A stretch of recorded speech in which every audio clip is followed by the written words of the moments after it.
Welcome to another St. By Night revamped production. The following is rated for mature audiences and may contain graphic themes that will be distressing to some viewers. As always, we recommend you ensure the safety and well-being of yourself and those around you at all times. Viewer discretion is advised.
Hello and welcome back to Bloody Streams, one of the many chronicles here at St. By Night.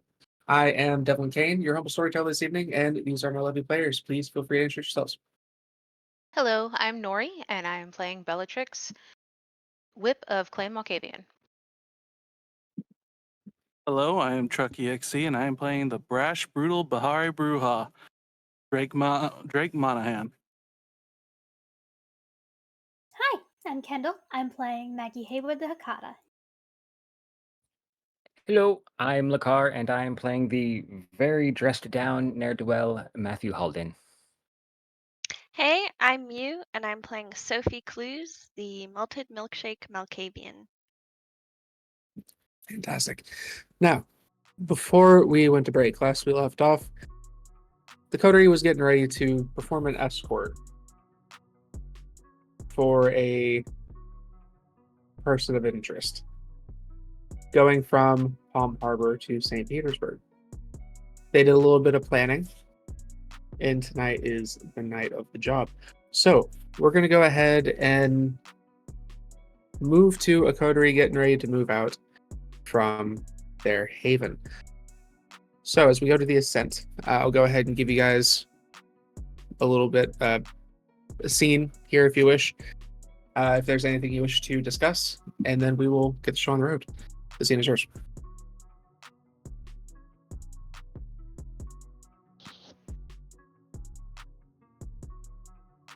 Is everybody ready?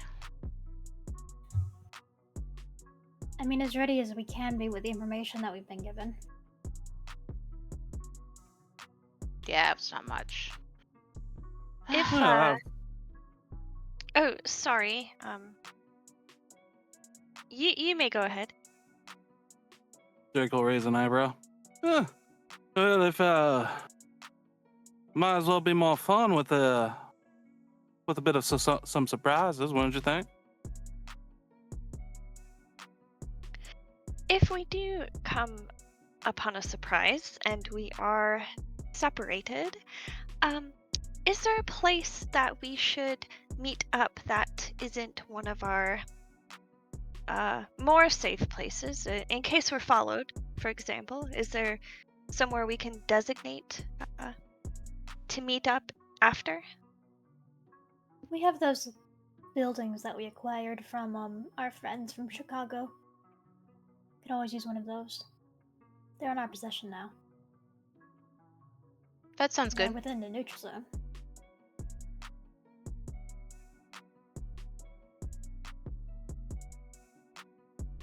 Sure, let's everybody get the address for that, so we can pick one of those. She'll kind of say the addresses, because we never really went over those. I'll just know that they are in the neutral zone. Yeah, most of the addresses that you have are north of St. Pete going into the Tampa territory, but there was a couple of structures in the northern zone, or the neutral zone.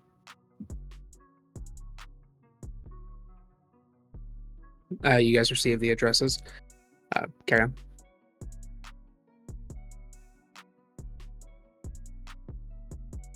Matt is going to be he's going to have his laptop with him, and he's going to have Google Maps popped up, and he's going to kind of point out the different routes they're going to take.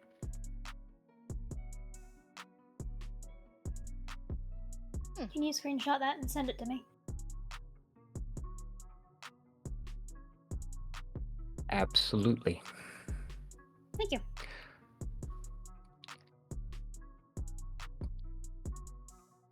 Can you show me how? At this point, Sure. there is a knock at the door of the ascent. I'll hop up and get it. You open the door, you see a person wearing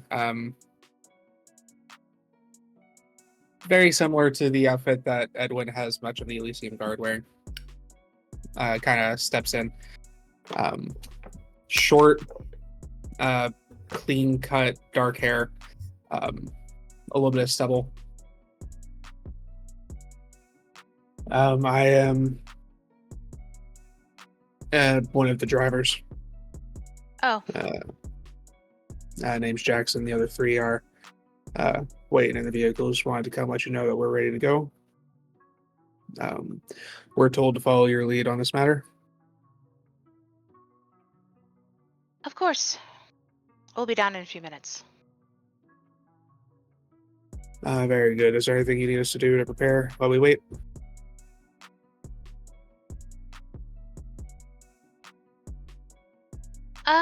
One moment. Matt, let me see your computer. Sure. Show it. I'll show the driver. These are the routes you're taking, right? I don't know. The routes that we would be taking are following one of these trucks. The other truck we're not to engage with, as far as I'm aware. But two of our vehicles are supposed to be, and he goes off some like weird, crazy route that goes off to kind of mislead. The other two are supposed to follow the truck to the deli. Okay. Well, do you know how to screenshot something?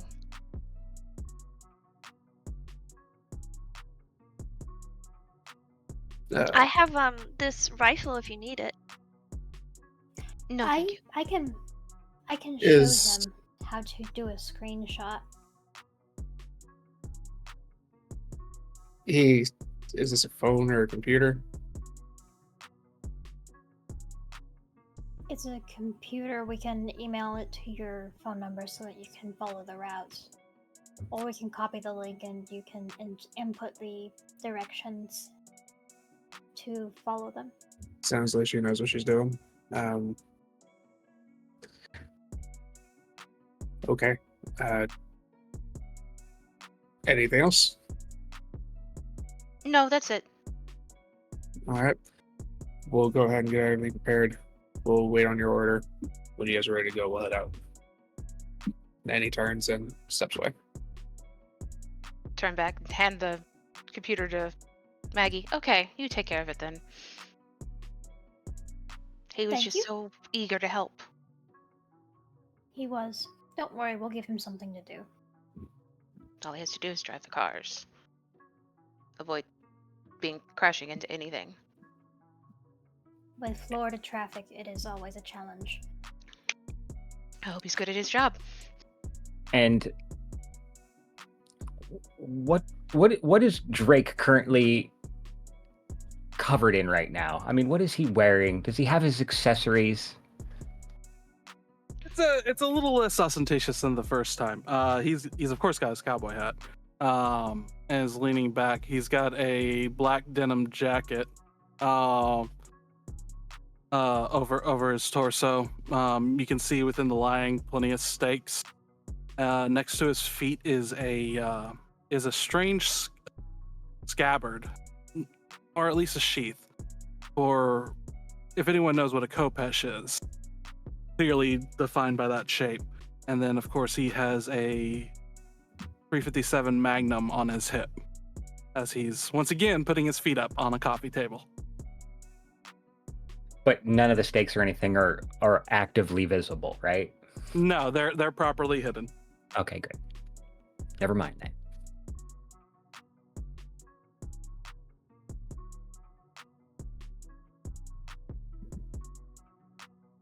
So, are we ready to go then?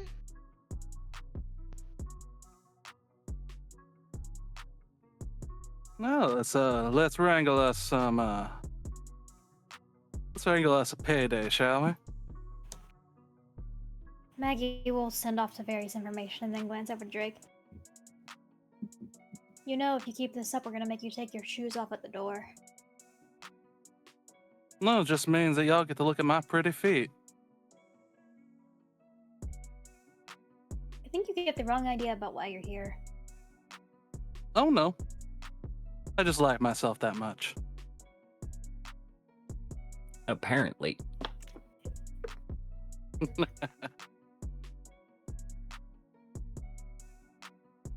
You all gather what you need and then make your way outside.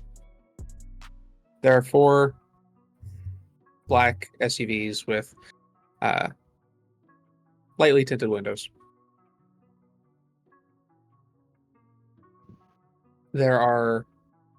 Most of the drivers have already gotten out, made preparations for you guys to get what you need in. Jackson waiting at the head car. You break off in... Well, are you guys breaking off now, or are you riding together?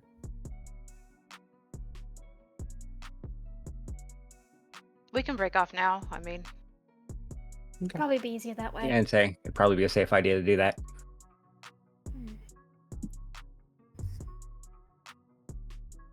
So...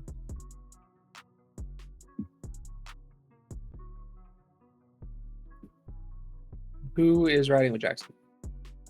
is Jackson one of the cars that's the main truck, or Jackson has a main truck car.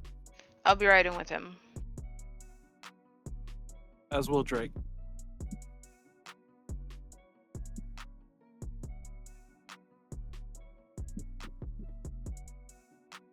Okay.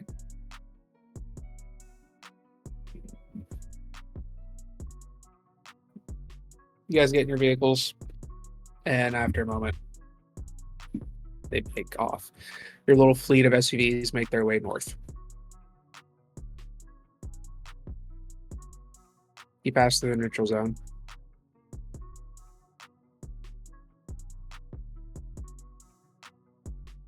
Break into Anarch territory.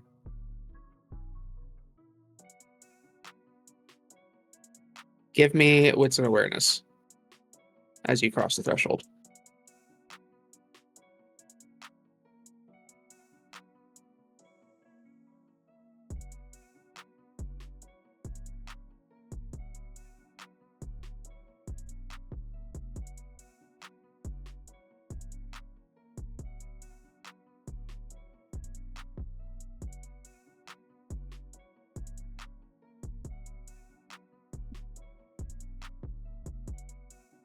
That's 3 successes for me. Or for Sophie.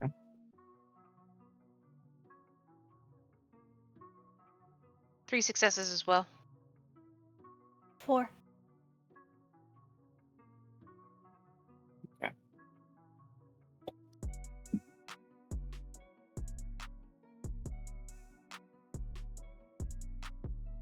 At 3 successes, you notice that something is off. Being in a city of kindred, you notice some areas that are a little more strongly affected than others. Even the neutral zone, which doesn't really have any structure at all, there can be a little bit of sway with the kind life. As you enter the first Barity, you notice that there is a dramatic shift in the livelihood, generally speaking. The streets are significantly dirtier. The people seem to be a little more reserved in the way that they walk. Almost as if something dramatically destabilizing has happened here and people are trying to pick up the pieces, not fully aware of the impact it's had on them. On the 4, Maggie, as you guys are driving along, in addition to your vehicles, you notice that they're on a couple, you spot on a couple of rooftops, there is somebody who seems to be watching the cars. Not in the same fashion of which you noticed like the hunters or anything. They're not moving like a human. They're moving very fast, and they do seem to be watching you. And you they're very easy to miss. And almost as quickly as you spot them, they vanish from your line of sight entirely.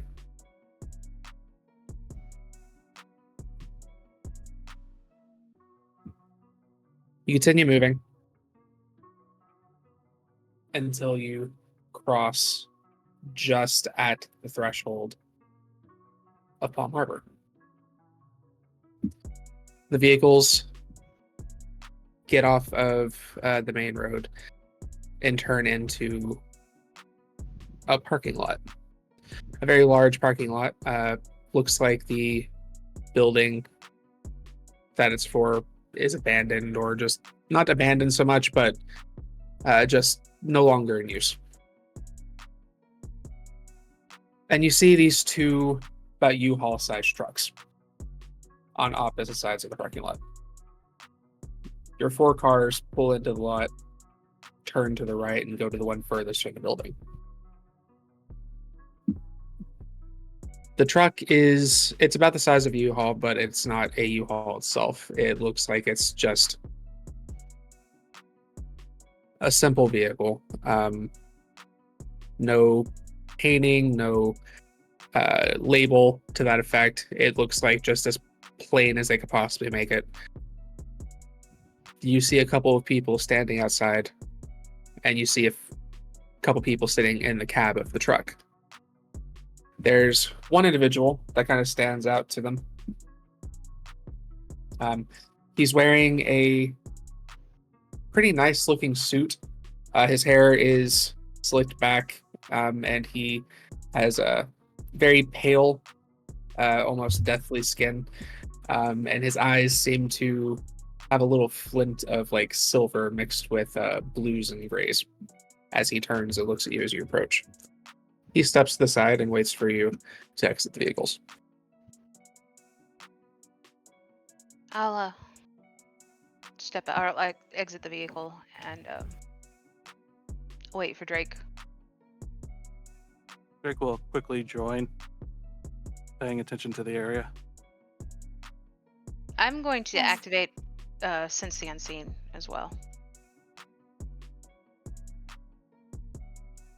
Okay. Go ahead were- and go ahead. Sorry, I was going to say, as they were driving up, Maggie would have put in the group chat that they have a someone with eyes on them.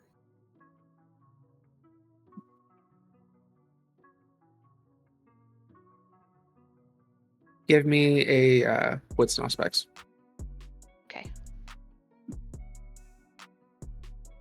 Sophie's going to turn to her driver, which she would have introduced herself when they first opened the car door for her. So what is their name?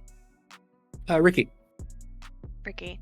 I turn to Ricky and I say, you know, this area really reminds me of Chicago after the big fire. So, Ricky, I'm actually going to ask you if you could stay at the wheel and keep an eye on this lovely little weapon in case things go awry. And I'll step out. It's a bit of a hop down, but I think I'll manage. But yes, just keep this for now so that if anything goes wrong, we can take off as quick as possible. Yep, sure thing, ma'am. Jackson said you guys are taking lead on this, so I'll do as you say. Thank you, Ricky. That is very gracious of you. And she will open the car door and step out of the vehicle, kind of fixing her skirts. Okay. Matt.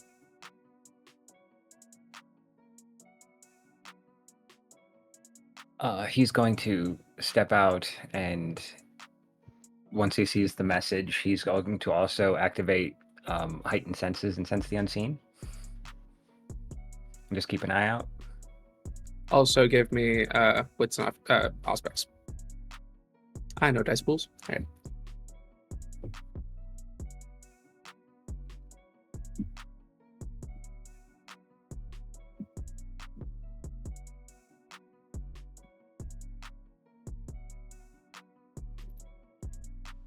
Three.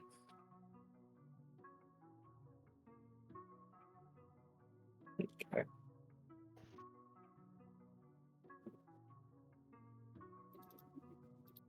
Sophie's going to approach the group, and she's going to put up her mind mask.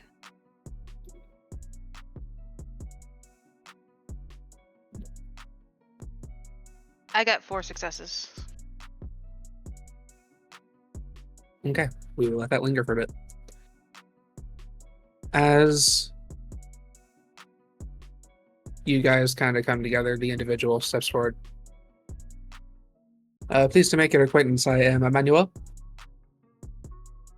I am overseeing the project here. I don't believe I have been properly acquainted with you, however. What is your names? We were supposed to meet a Raphael. Raphael was not able to attend this evening. Something has called him away. That's suspicious. Understandably so. And I understand your concern, but I assure you, I am more than happy to assist in any way I can.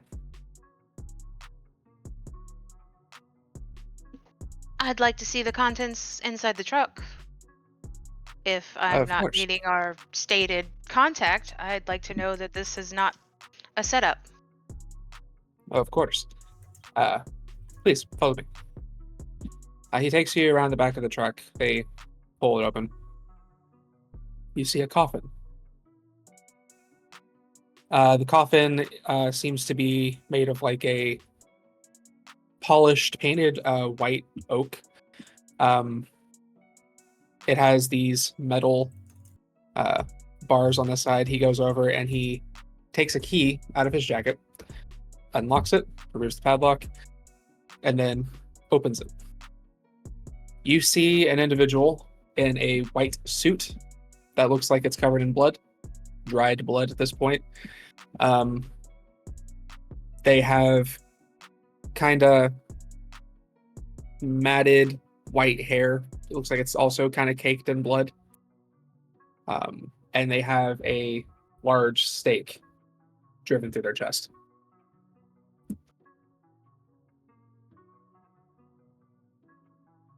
I'm gonna check the rest of the truck for anything suspicious.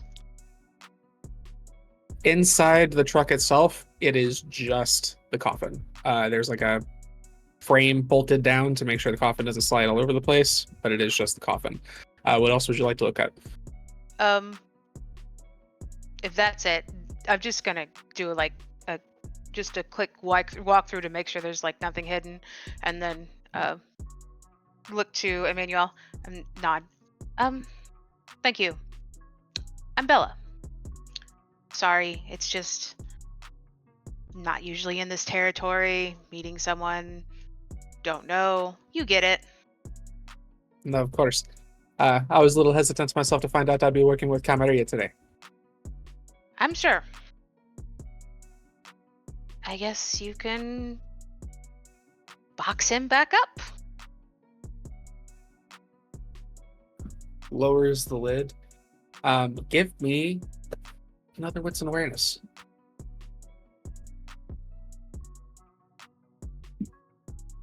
So with my mind mask, I had 6 successes and a messy critical.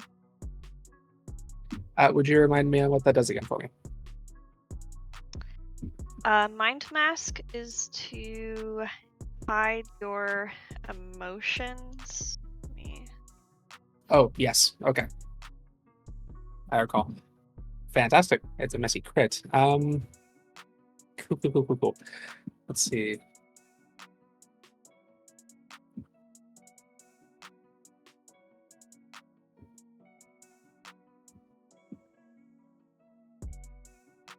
You know what? I think in this moment, as you activate the ability, something designed to protect you in some capacity, and then driving through the space that reminds you of a place that was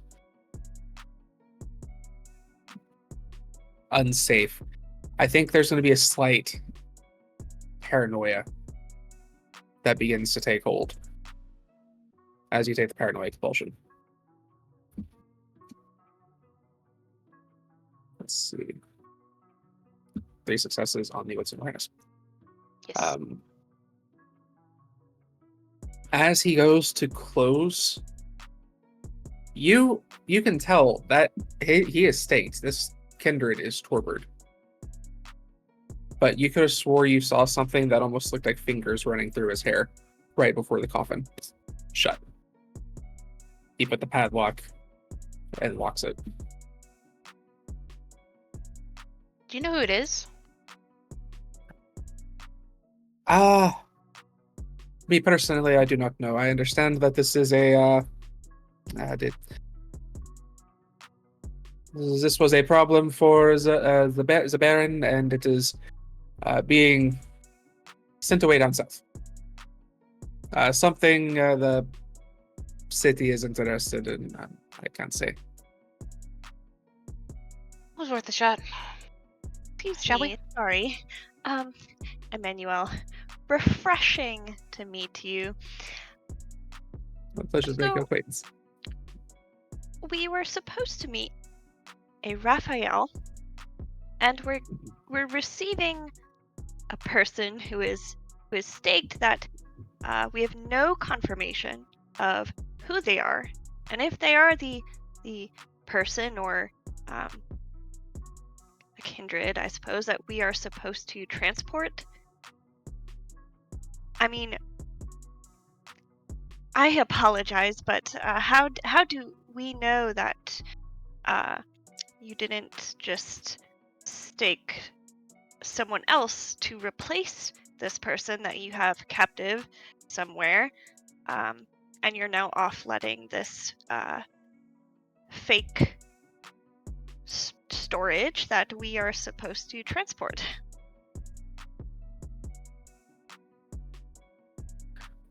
Okay. I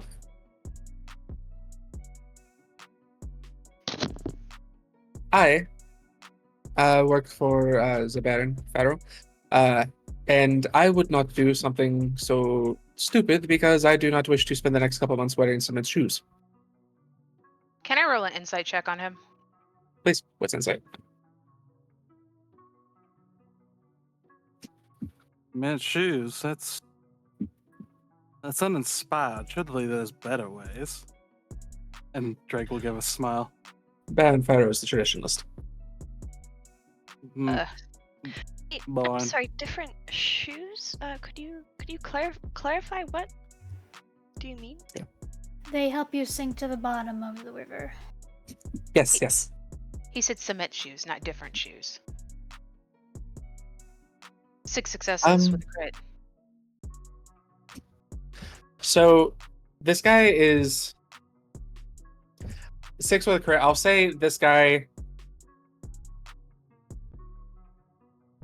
would lie to you 100% for any given reason.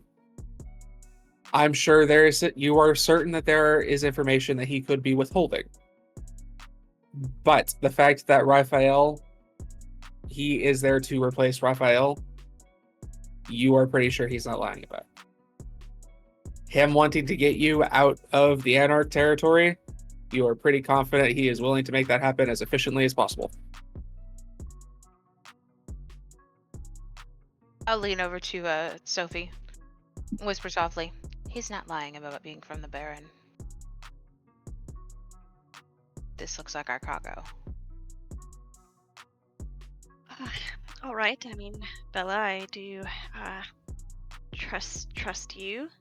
All right. Well, Manuel, if anything goes wrong, just know that Isabel Kensington will make your life much more difficult in the future.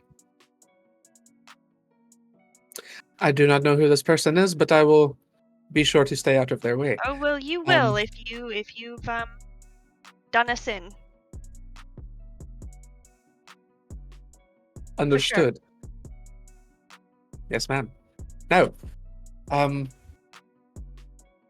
do you have any questions for what we are getting into this evening? Do you know of any potential threats? As far as I'm aware, there is no one who necessarily knows about what is happening. Mostly, you are a precaution. Who else is after this gentleman that you have boxed up so kindly for us? As I said, as far as I'm aware, no one. To my understanding, you are a precaution because you never know, somebody might have caught wind of something. The reason for the torturing, as I said, this person is someone who acted against the barony here. I do not know the details myself. Just that the Camarilla seems interested in this individual, and they have made an arrangement with the good Baron to have them moved south. Our neighbors to the south seem to be a bit, well, for lack of a better word, absent.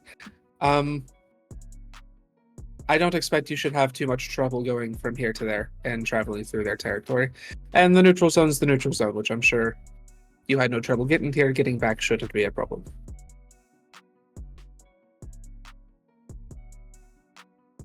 I do believe that you guys are primarily here since the Camarilla always likes to defend their investments. Which is something Mr. Faro can appreciate. And do you mind if we check under the truck for any grenades or anything that might be set off later as we leave? I'll lean over to Sophie. I don't think grenades would be under the truck to be set off later. Well, they might have some sort of mechanism that when we leave, it'll go off, and this kindred won't be their problem anymore. And then they have no, it's not their fault; it's the Camarilla's fault because it was in transport. So then the Anarchs aren't blamed for what the Camarilla supposedly has done. But then but then the Camarilla it'll start a war. Hey. What is your name again? My name Yes. is Isabel Kensington. Thank You you. are Isabel Kensington. I see. Very good. Isabel, you are free to expect our vehicle to your consent, to your heart's content. Also, Wonderful. that seems like a lot of work when they could have just killed the guy. Well, it's so that they don't get blamed for it. Who would blame them? The Camarilla. If it's in their territory, what does it matter?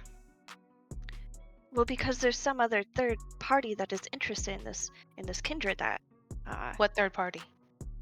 the one that we're concerned about. As far as we know, there's no one we're concerned about. Oh, right. You're right, Bella. We're not concerned about anything else. I beg your pardon. Is there a third party that we should be made aware of? Not that I know of. Go inspect the truck. Right, yes, I will do that right away. Matt will kind of raise a hand. I'll assist. And he'll just kind of give Bella this side eye look, like, okay, I don't know what's up with her, but she doesn't need to be left alone. Okay. Oh, not that. Give me an intelligence and investigation, and you can include an additional die from Matt's assistance. Your friend is a little worrisome. Well, some people like to just prepare for every possibility. She must be one of them. Sure.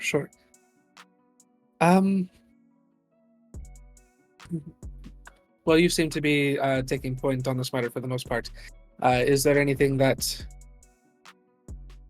I suppose after they're done checking the vehicle for those grenades, is there anything else that you need to go over before we move on? The other truck's just a decoy, right? Yes, we are going to send a handful of people to go with that truck. We're going to try to make that one look as appealing while not going too overboard. Hopefully, if anyone does decide to take a curiosity of what's happening over here, they'll think that is the right one. Okay, well, we have 2 of our people that will be going with that truck just to keep up appearances. And the rest of us will be traveling with the main truck. Okay. So primary concern with that is that truck is going to be going deeper into Palm Harbor. Oh. One moment. Sure, of course. Maggie will kind of step over to Bellatrix. Perhaps you should take Miss Kensington with you. She was already going with us. She was going to be behind you. She was going to be in the car. As far as I understood, Drake and I were going to be in the actual truck. In case it was stopped. Okay. But since she has a rifle, she was going to be in the car. Now, actually, it sounds like you and Matt should probably come with us because the other truck that's a decoy is going deeper into Camarilla territory, or into Palm Harbor territory. Unless you want to take a ride around Palm Harbor.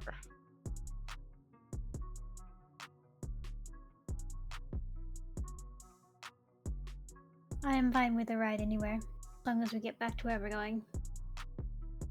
That sounds like it's not going to be going back to where we want to be.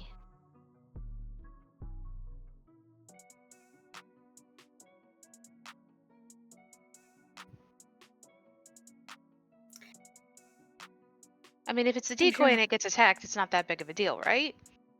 That's true. However, we may need to find some kind of surveillance to see if anything happens to that truck, regardless. If it does get attacked, we'll know that it's been attacked and we can take some stress off of our load. Well, we still have to send 2 of the cars to make it look like the same amount is going with each truck. We do. So let's just keep in contact with the drivers. All right. The drivers are human, right? Or ghouls? 3 of them are human. Jackson, I'll say you guys can tell it's a ghoul. Okay. So the two going with the decoy would be human. Yeah. Just they will be less of a problem, I think. We'll keep in contact with them. All right. I'll tell them there's no location on their phones. I should be able to track them that way. Sounds good.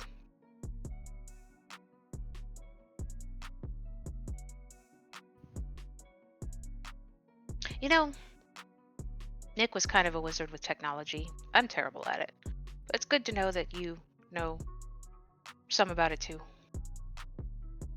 I've had to be able to get used to it. There are a lot of forensic reconstruction technology. A lot of forensic reconstruction is through 3D modeling on computers these days. I could show you sometime. Okay. Because I'm trying to see how you put 3D on a computer. I don't really understand that, but we'll save that for later. That's quite interesting. Of course. So we have 3 successes with a potential bestial failure on looking for grenades. You go under the truck and you give a good thorough look around. You do not find any grenades. And I will say that you feel a sense of relief as I will say, this satisfies your compulsion.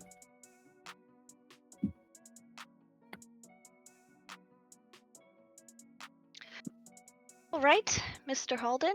It looks like everything is clear. If you could give me a hand back up. Oh, absolutely. And he'll hold out a hand to help her up off the ground. Thank you so much.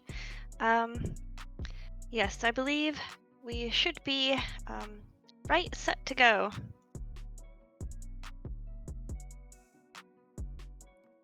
Yep. And that was actually a good call on your part. I was going to do that myself. Actually check the vehicles. Wouldn't put it past anybody. But nothing Yes, here. it was We're good. very common in the day.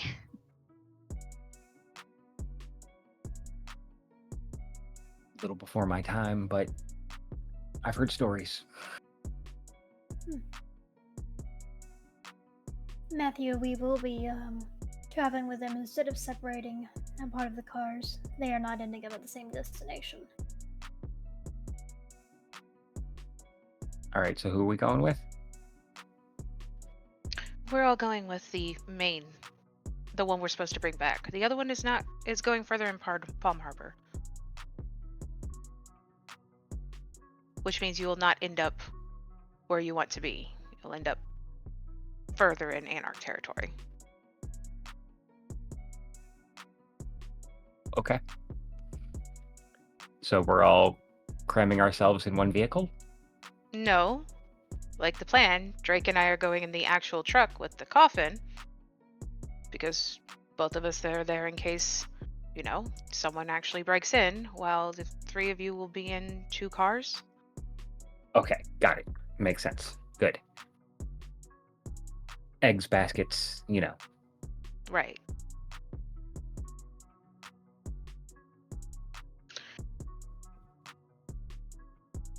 Are we ready?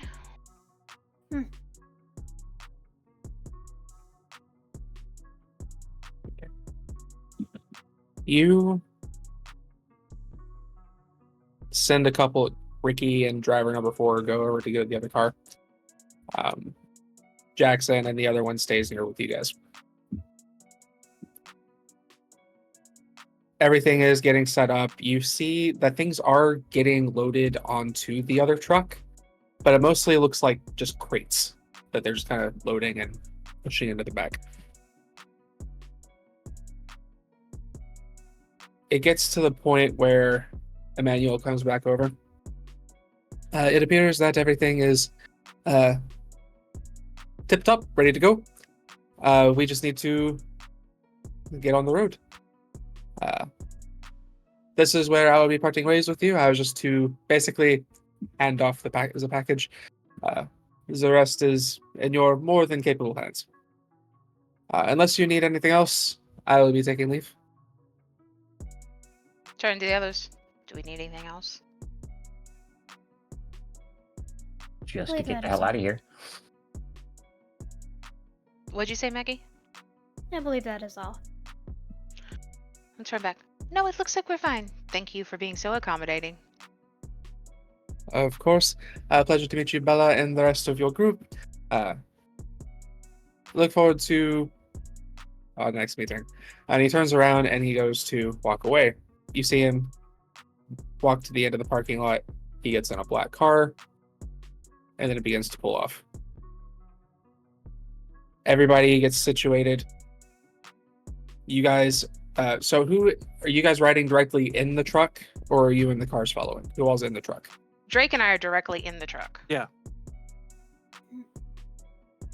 Okay. From the new situating, I had thought that Maggie and Matt were going to be in the car with Sophie, since the other car has to follow the other dummy. That's fine. I just wanted to get an idea of where everybody was at. I'm pretty sure we have 2 cars with us. Yes. 2 cars, 1 truck.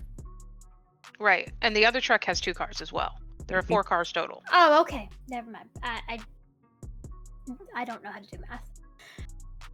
Numbers are hard. So, you guys are situated. Bellatrix, as you are about to get into the back after Drake, all of you hear a loud bang come from the other side of the parking lot. I told Bellatrix. you they had grenades. As you kind of pop back and look, you see what looks to be a couple pair of feet kind of kicking and then climbing into the cab of the other truck, while this other individual seems to be approaching, that you can tell is obfuscated.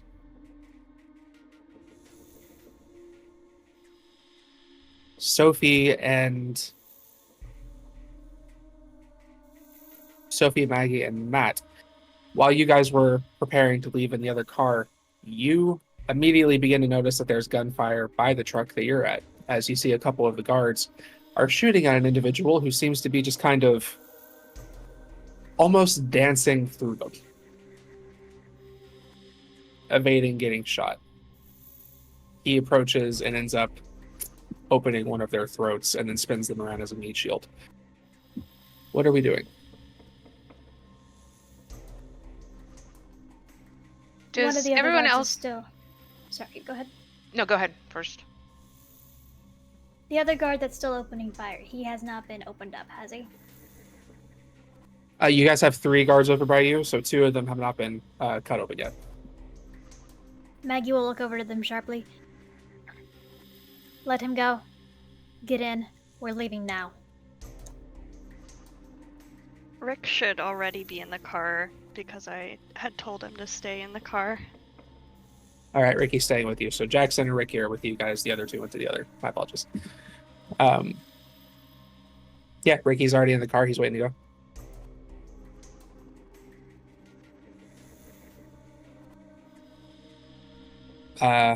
So you tell them to start moving. They begin. They're still firing, but they start trying to back up to the truck.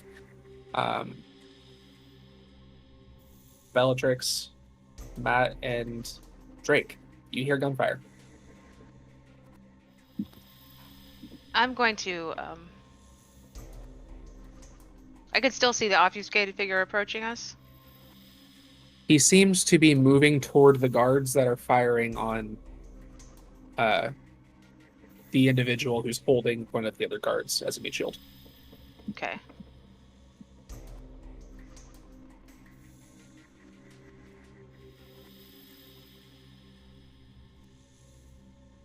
But that's at the other truck, right? Not at our truck? You saw at the other truck, it looks like somebody had blown out the window of the cab and was crawling into it, but you didn't get to see them. You saw Okay. coming to your truck was the other guy. And if you turn around and look around the truck, you can see a couple of your guys opening fire as someone else is approaching on the other side of the truck. Hey, Drake, we have a kindred. Looks like he's hiding.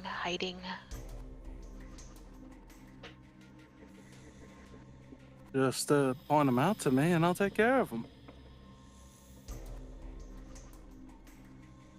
Sure. Throw dirt on him. Yeah.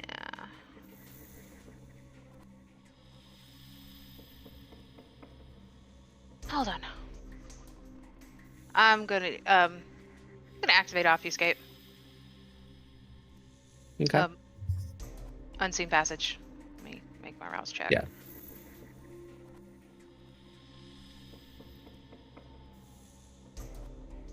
Yeah. Made my rouse check. I am good. And I'm gonna sneak over to him, or at least to get in front of him. He seems completely unaware of you. I'll unpop it and be like, hey, you should run. We're scary people. And activate demontation. Okay.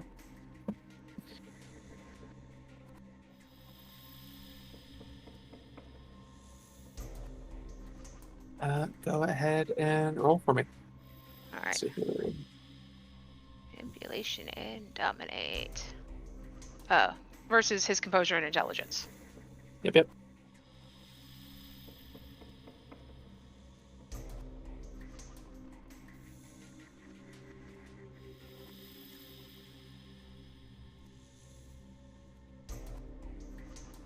And I think I'm gonna blood surge since.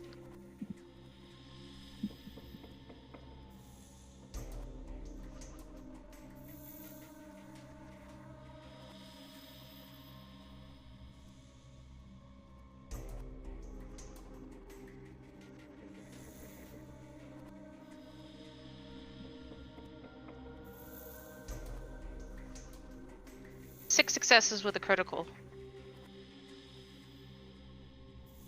Okay. Now, if I understand correctly, if it's a kindred, it should give him a compulsion. Yep. Hoping for the fear or the paranoid compulsion. If I'm not mistaken, I think you get to choose. Do I get to choose? Let me look.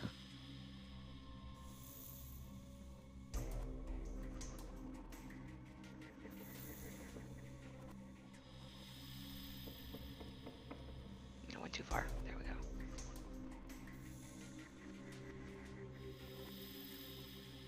As chosen by the powers user.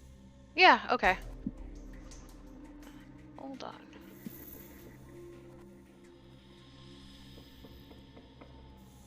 I think the closest well.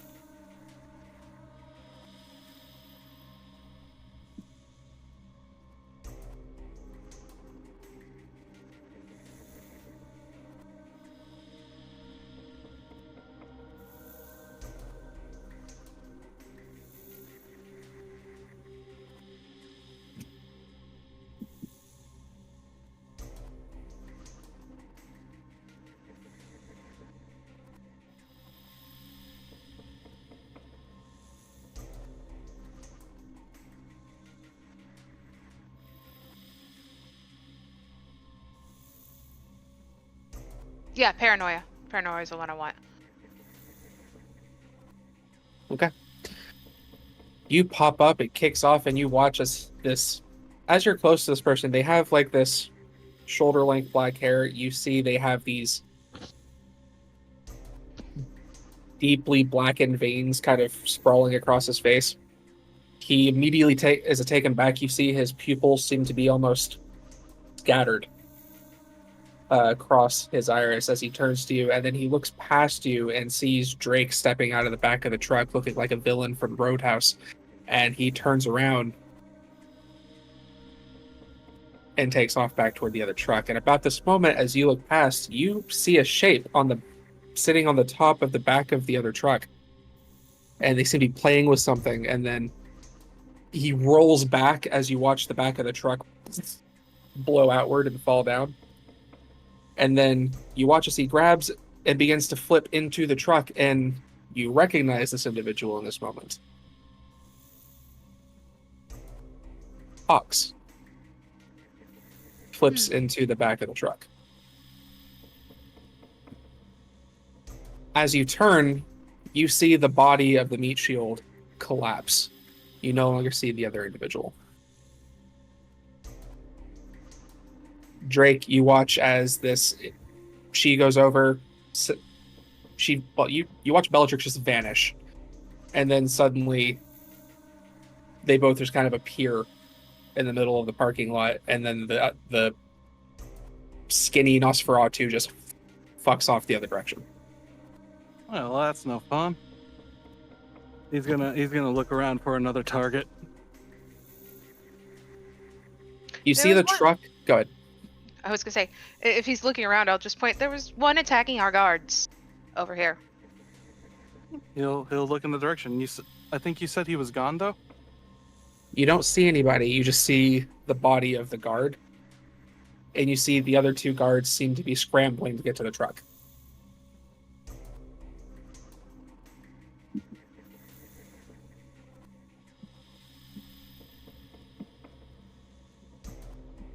Drake is going to put his back to the open truck, and using rapid reflexes, pull out his Kopesh and a stake.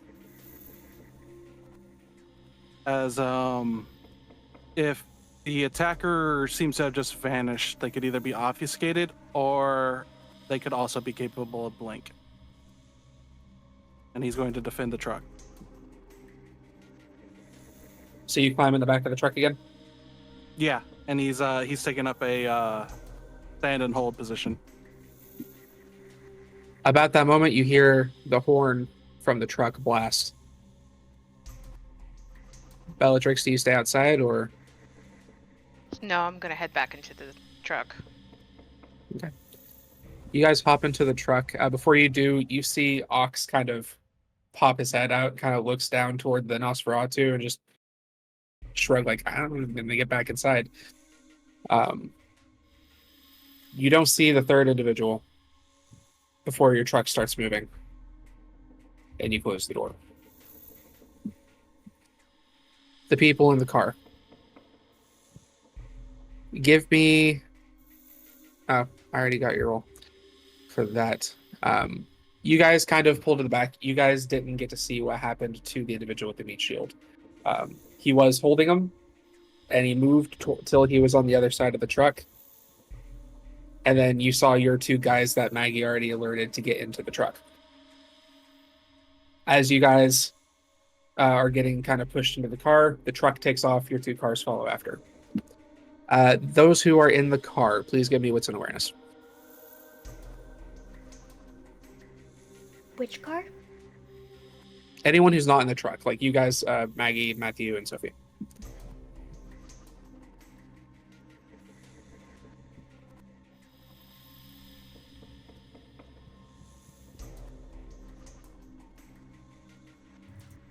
You said wits awareness? Yes. 3 successes.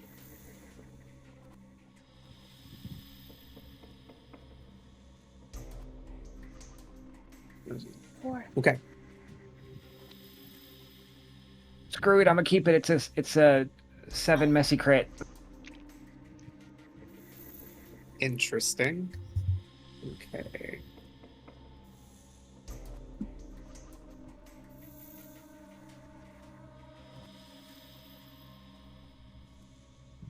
Much like every other fucking plan that you guys put together, it seems to have completely gone off the rails in some capacity. The last time it did cost you greatly. And I don't think you're going to want that to happen again as the dominance compulsion sets in. As you begin driving, we'll do Sophie and Maggie first. As you guys are looking around, are you guys point of clarification. Sophie, I know, is riding with Ricky. Are you guys also riding with Ricky, or are you riding with Jackson? Matt and Maggie are in the separate car. So you guys are with Jackson, Sophie's with Ricky. As we would have been entering the cars, Sophie would have yelled, doesn't mean they complied, but she would have yelled, one of you get in the back. To one of them?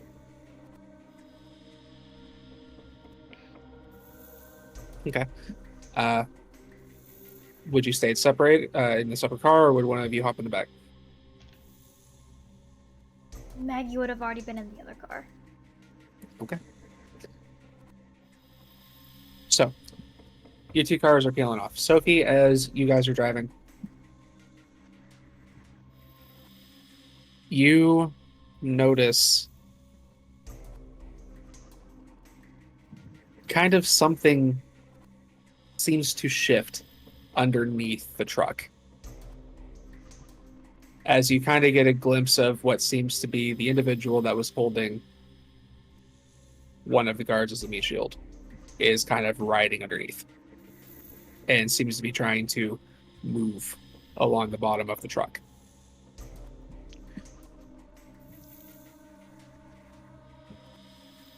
Maggie, I think you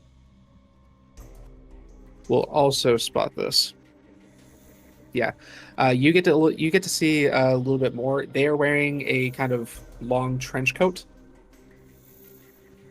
and they seem to be spending a lot of time focusing on this kind of wide hat they're wearing as they're trying to crawl across the bottom of this truck.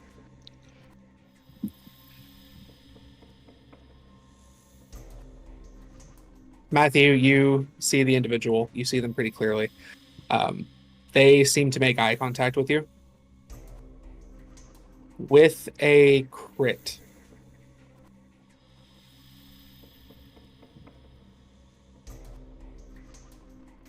Yeah, one moment.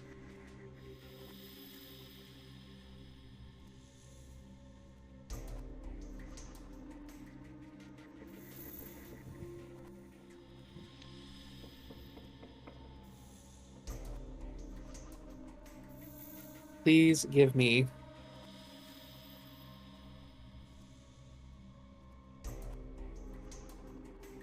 an intelligence and resolve.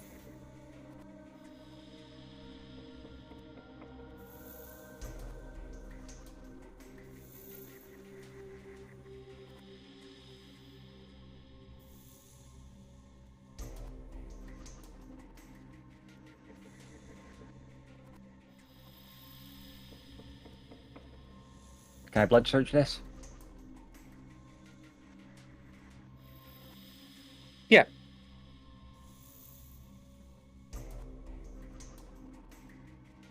Cool. Don't get hungry. You said intelligence and resolve? Yes.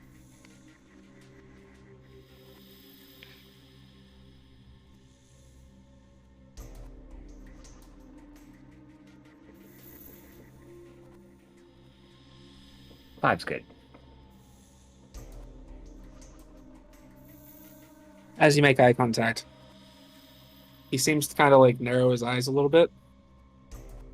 He reaches, like, still kind of hanging on. He reaches into his jacket, pulls out something kind of small and metallic, and he whips his arm as this small piece of metal smashes into your window. And you hear the words, "Open the truck." And you feel that was shouted across the road to you a little bit. And as you feel this compulsion wash over you to do so, you shake it off. Your mind is still your own. The individual kind of when it continues crawling, trying to get out of your line of sight. Before he breaks eye contact, I just blow a kiss at him and flip him off. Okay. Which car is he under? He's under the truck. Okay. She's going to send a message to Bella. Tell your driver to swerve. You've got a bug under your truck. So if we're in the back of the truck, I don't have actual contact with the driver, right? It's like you all. Yeah, it's not like it doesn't have like the openable cab or anything. It's just a box. Right. Does Maggie But would share we have been- where under the But truck? would we have be given contact information of the ghouls that we were using?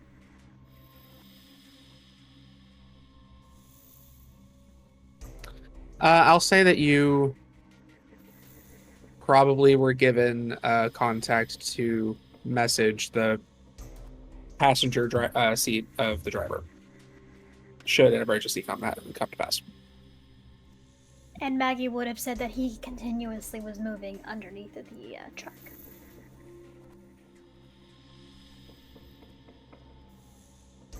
Does Bella share this with Drake? Yeah, Bella will share with Drake, but I can't get them to swerve. Well, that's okay. I think I have an idea. He quickly, though, Devlin, he's going to use the vibrations to feel where the wheels are and the axle is, and start trying to position himself off where they think the guy is under the truck. Do you have heightened senses? No. You could go ahead and make a wits and awareness roll, or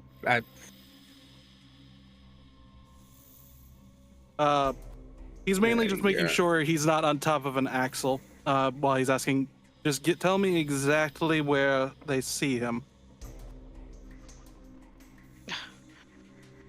I'll type back, like, exactly where do you see him? He keeps moving. There is no He's- exact position. He's moving. There's no exact position.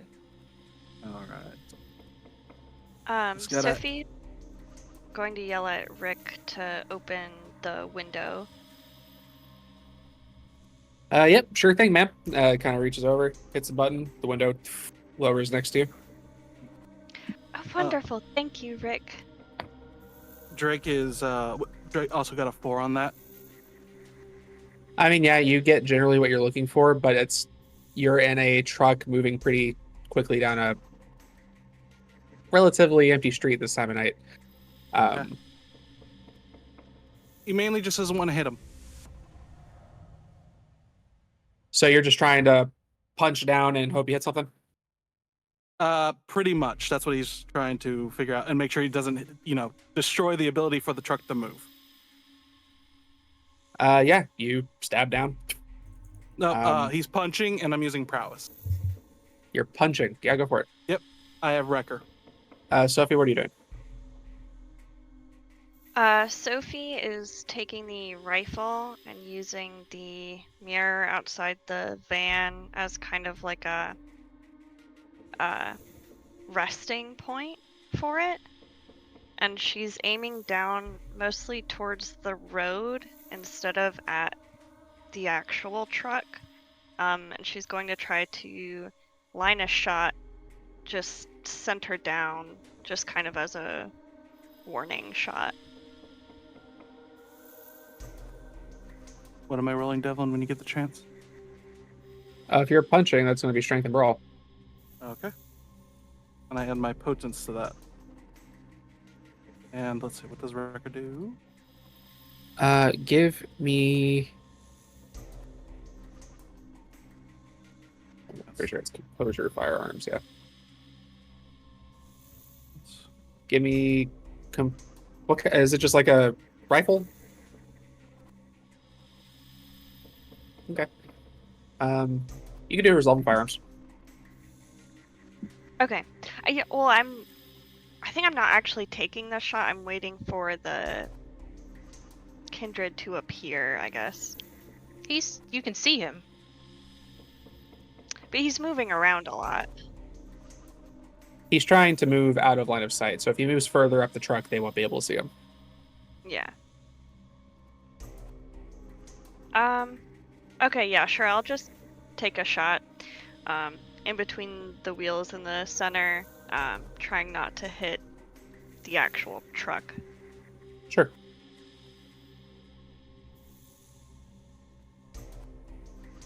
Willpower.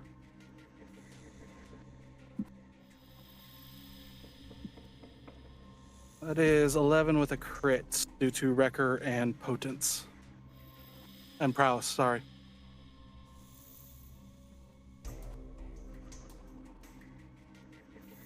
Okay.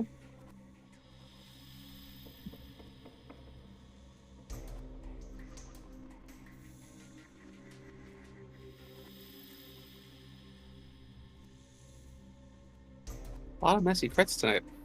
Okay. A lot of crits So- tonight. A lot of Yeah. crits tonight, yes. All right. How do I want to do this? So,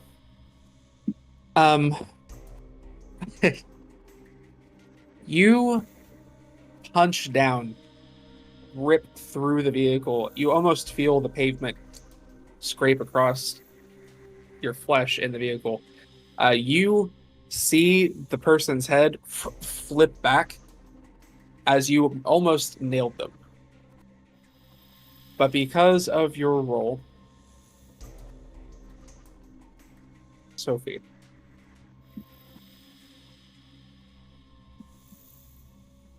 let's see. You take the rifle and you aim in the space that you're trying to warn them, herd them, whatever you can accomplish with this shot. As you take aim, as you're about to pull the trigger,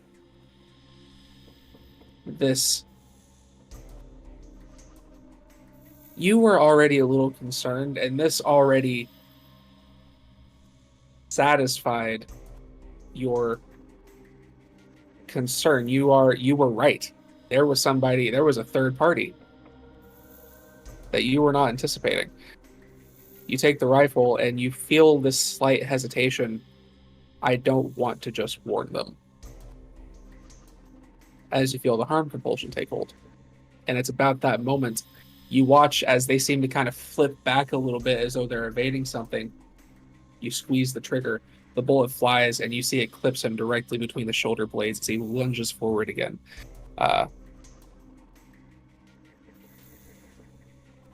Drake, you hear the gunshot, you hear a grunt come from the hole you just put in the bottom of the truck, and you see him kind of lurch forward. He kind of looks and sees you again and spins out of the way, and you, this time a little bit, hear him scurrying further up the truck. Oh, come on now. Don't be scared. Just want to have a talk. Bellatrix, what are you doing? I think with, at the moment with Drake currently distracted, I'm going to activate Unseen Passage again. In case he actually manages to get in here.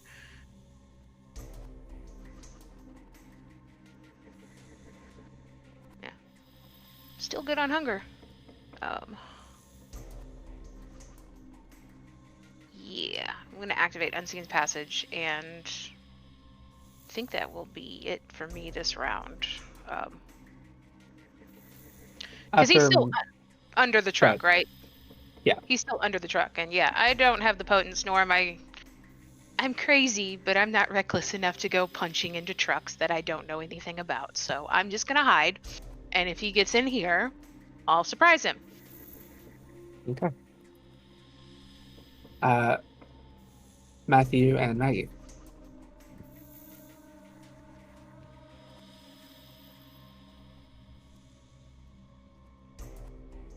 Maggie's keeping an eye on the outside because they're. Could they see the hole get punched through the bottom of the truck?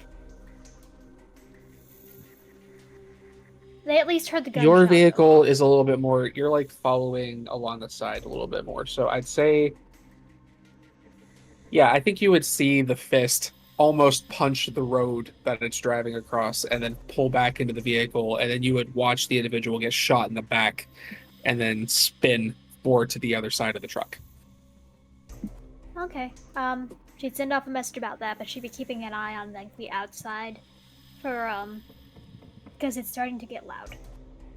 I will say you notice that the person driving the truck seems to be kind of occasionally looking back, trying to figure out what's going on. Okay. Do I know if they have a Bluetooth connectivity with their phone at the front of the truck? I need to know if he's going to answer if I call. The driver won't, Mhm. but the person sitting next to him has the contact if you need to let them know something. Okay. She's going to call. Phone rings for a second. Oh, it doesn't even get like a full audible ring before. Hey, what the fuck is going on back there? You have a bug on the underside of your truck. Shit. Swerve. We're in the middle of one of the most monitored streets in St. Pete. That's not going to go well. Huh. Then speed up. Do we need to go somewhere? Is it going to be a problem if we take this all the way home? I'd prefer if we didn't take it all the way home, but if we have to, we can deal with it there. We just need to try Okay, to so shake you them want off us if to it's keep possible. course? You don't want us to stop anywhere? There'd be kind of a brief glance over to Matthew because she's fairly certain he can hear this conversation. Yes, he can. Just go. We have Terminex at the stop. Keep going. All right. Look. The truck begins moving faster. And Matt would have most likely seen the truck the back of the truck when he punches down, the shocks kind of bounce from the impact. Well, at least he didn't use the fucking sword. Now, if we can just get Calamity Jane to take that thing out, maybe this won't be a problem.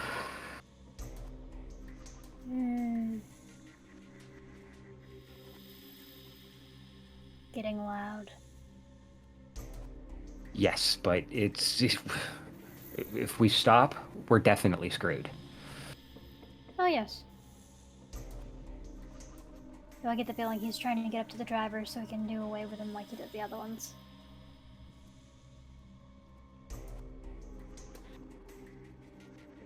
Matt, what are you doing?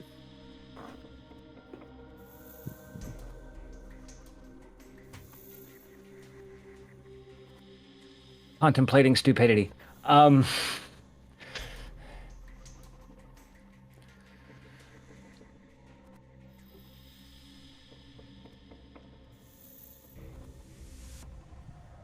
It's a box truck, right? Right.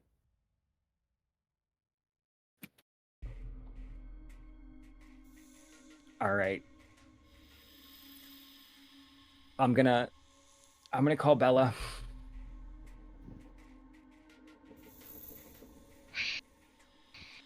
Answer the phone. Yes. Do me a favor, open the door. Okay. I'm gonna tell the driver to drive faster and try to catch up to the box van.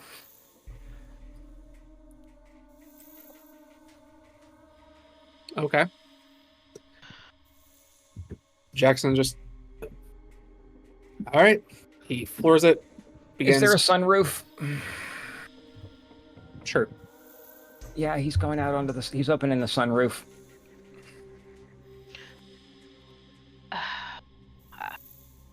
I'll whisper to Drake, hey, can you hold on to that coffin and make sure it doesn't go flying out? I'm about to open the door. Very cool. Tilt his head. Yeah. Sure. I'll move to the door and I'm gonna open it. You open the door and you see this SUV approaching very rapidly. Are you climbing out onto the top? Yep. Please give me a Dex and Athletics.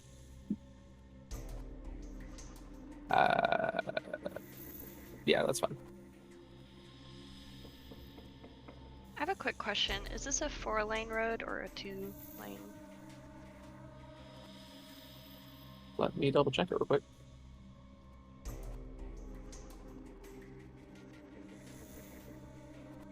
And I'm gonna blood surge again.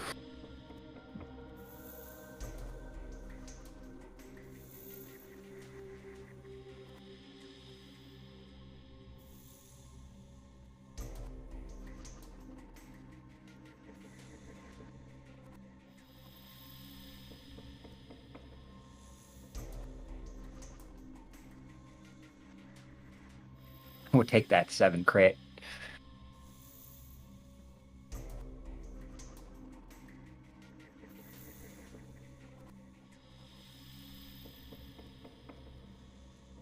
All right. Yeah, you guys are on Highway 19.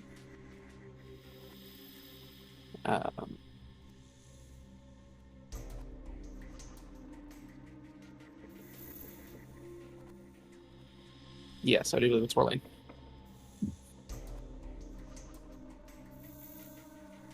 I'll turn to Rick and I'll say, I'm not quite sure what they're planning. But if you could stay to the left of the truck, that would be very helpful to our situation. Sure thing, boss. And turns to the left, floors it. The vehicle immediately kicks off and begins pulling up by the truck. After a moment, you see yourself passed by Matthew, who's climbing out on the truck very successfully. Gets out, and then are you just jumping into the back? Yes, he's going to leap into the back of the truck. Okay, Maggie, what are you doing in this moment?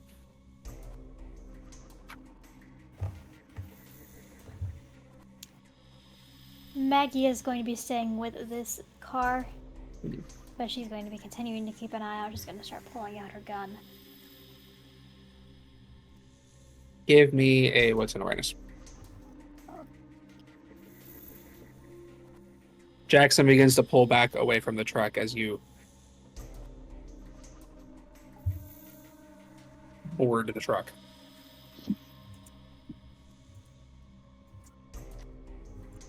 Howdy, pretty boy. A whisper near you.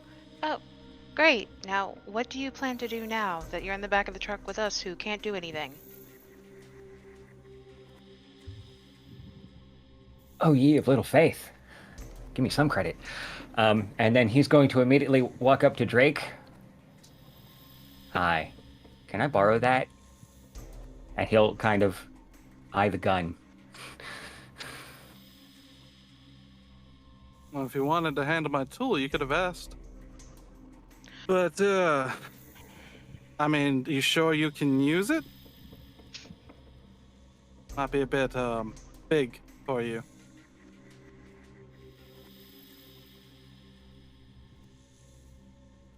Yeah, that's true. We don't have the stake thrower, do we? Oh my god.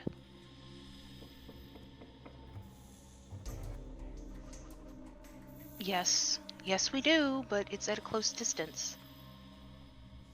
Are you really planning on doing this while on a high-speed vehicle? Yes. Underneath a high-speed vehicle? Yes, I know. It sounds stupid, but at this point in time... Why don't we just stop the vehicle? And jump him? We could, but who knows what else he's got planned for us. There are 5 of us and 1 of him. That we know of.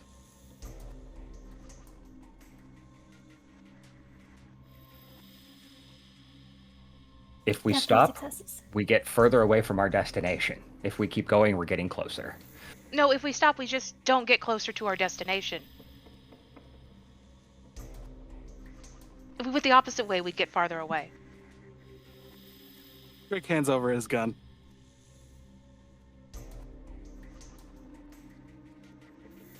Honestly, it sounds fun. Just don't hit the fuel tank. Yeah, well, then it won't be anybody's problem. Oh, I'll make it your problem. Not if you're in the truck when it goes up. I'll find a way.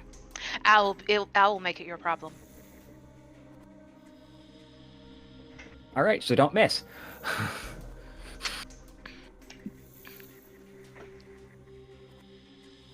Maggie.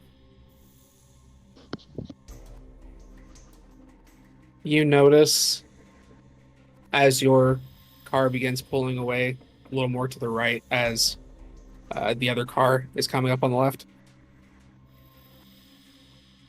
You see them kind of standing along the right side of the cab, seemingly talking to somebody, likely the person inside.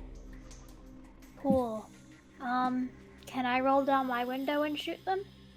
Since they're standing along the side of the car. Sure, what are you using?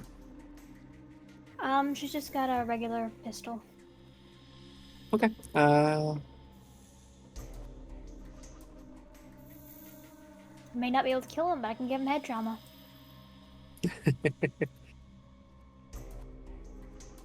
Since you are driving, I I'm would not say this is going to driving. be, or not driving, but you're in a vehicle. Like you're Mhm. in two moving vehicles. I'm going to say I'll let you do composure to try to like actually take a moment and aim. You can do composure and firearms. Cool. Can I blood search? Go for it.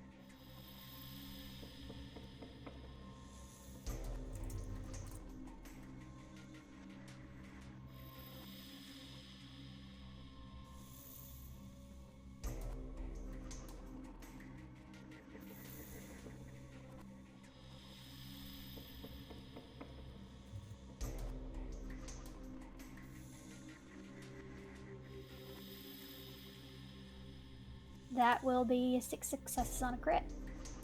What the hell? Okay. Cool. So you fire a couple rounds, they make their mark. You see him kind of jerk to the right, and then he just kind of turns and looks at you, and then he busts the window open, pulls up, and then kicks himself into the car.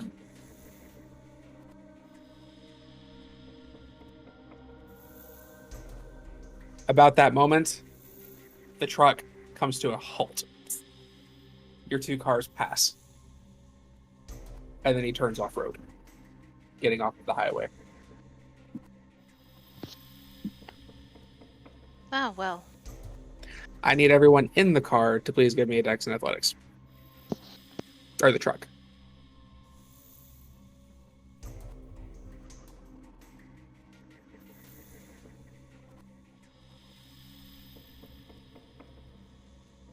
There it is. That's for all ones, too.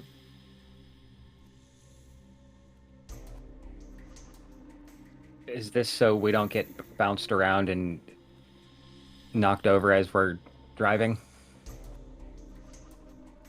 You guys are standing in the back of a open truck with no...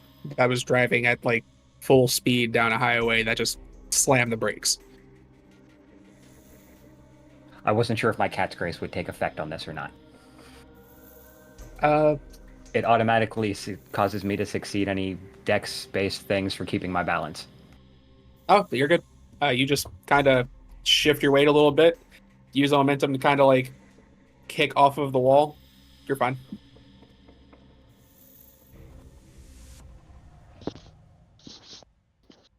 Okay, I was trying to re-roll, but the thing was giving me like issues, so I'm just gonna roll 3 more dice. Yeah, go for it. 1, even with the reroll. Okay. Hate to see it. Love to see at this point. It was whose idea was it to open the truck door? 4 successes. Okay. You manage to, at the last moment, grab onto the casket or the coffin and maintain, for the most part, avoiding any damage. I'm pretty sure my obfuscate has dropped at this point. 100%. Yeah. Drake, you hand off your gun, and as soon as it leaves your hand, you feel yourself kind of just get picked up off your feet, fly back, and slam into the head of the truck, and then it begins moving again. Take 3 superficial damage already halved. All right. You okay, buddy?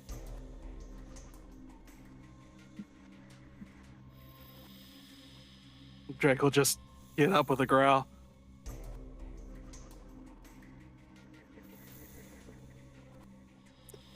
Fine. No, I'm hot, but I didn't realize I'd knock you off your feet coming and making that entrance. What can I say? You clearly know how to handle a gun. Close the damn door. As Jackson. I'm holding on to the casket. Jackson immediately sees a truck get pulled back. He goes, God fucking damn it. He reaches down, grabs his communicator.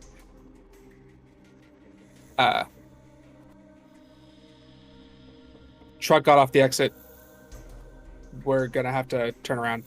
And he slams on the brake, spins the car heading against the highway to take the exit again. Ricky follows in suit, turns and follows after. The truck has a little bit of a lead on them at the moment. The truck, you guys feel it moving. You feel the ground, like you're no longer on the smooth road that you were after a few moments. You feel almost as if you pulled off into dirt or gravel. And then the truck stops moving.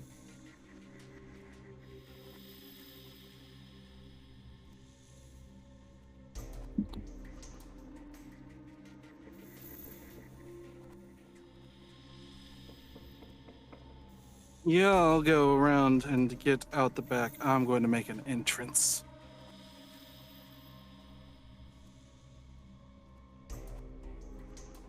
And he takes a stance to run straight forward towards the front of the truck.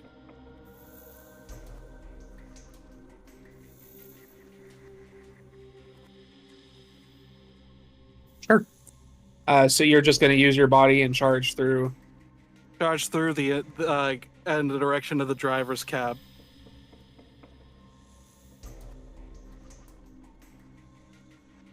I don't think bulldozing is considered. I'm going to call this strength and stamina. Okay. Still gets, since the scene has an end, I still have prowess, right? Sure. Stamina plus prowess and wrecker.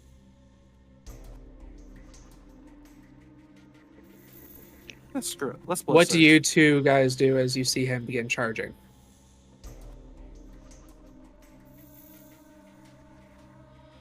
Definitely more bronze than brain.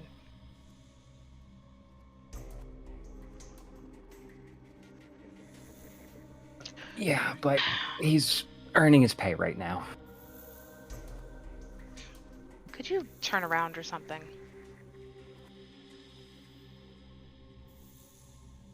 Oh, my apologies.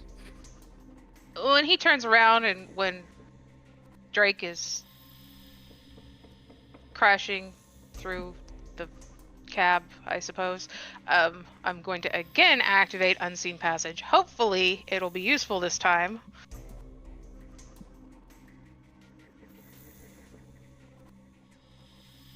Okay. So he's charging.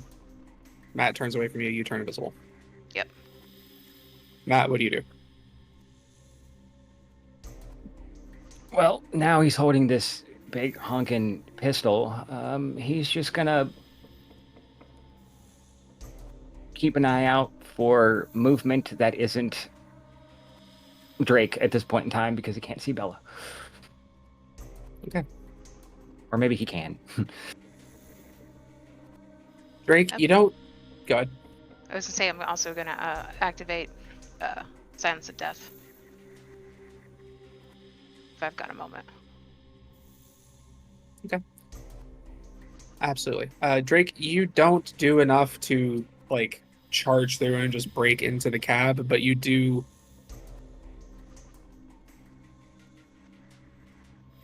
You feel the cab dent, and you feel where the cab meets the other end of itself, as almost like crushing a soda can, just forcing it to collapse inward. You hear a slight "No fuck," and then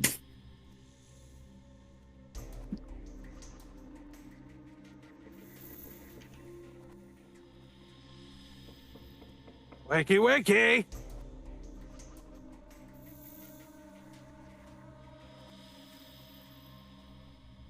What do you guys do now?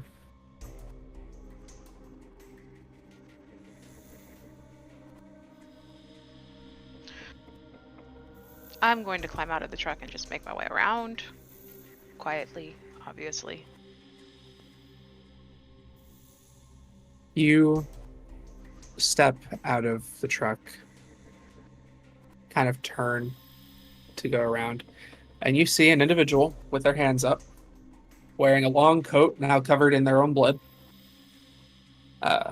Couple of holes in the side, one kind of coming out the chest.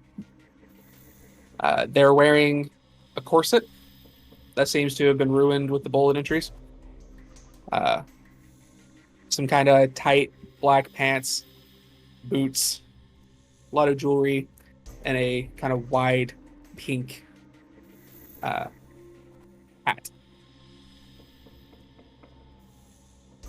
And he doesn't see you. He's just sitting there with his hands up, waiting, looking at the back of the truck.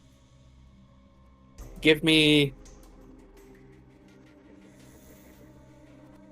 wits and aspects.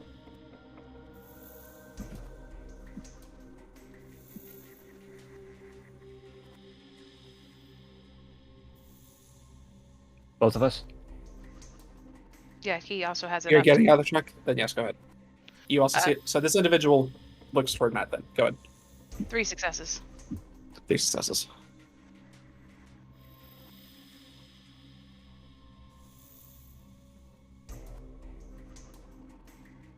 Five with a crit.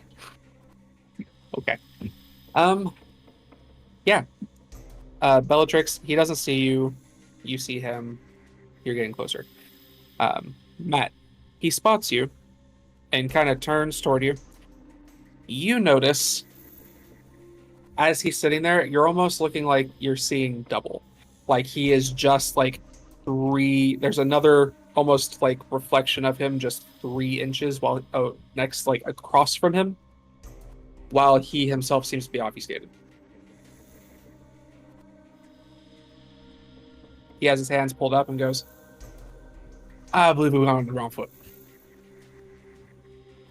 Yeah, and you are wearing 2 left fucking shoes. Interesting. Again, my apologies. You can call me Jackal.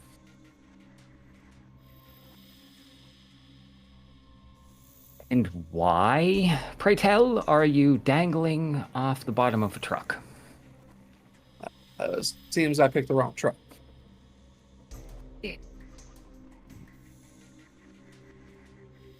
We were here for information. You have a body. We ain't here for that.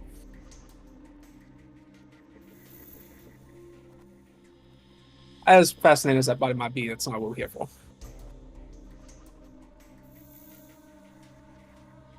Now, I'm happy to go my merry way. The old man killed more of your gods than I did. So, I say that's pretty even.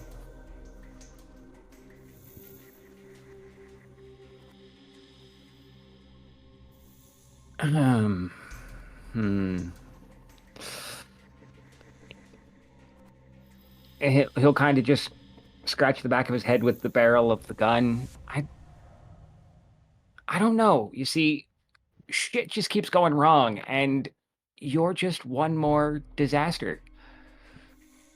So here's the thing. I'm a disaster for Ian Farrell. I don't give a fuck about your candies. Y'all can go what you want to do. I just stopped the car because I didn't want to go too far south. So, okay. So you only stopped the car so you wouldn't end up in our neck of the woods? Mm-hmm. I know what happens to anyone who goes too far south.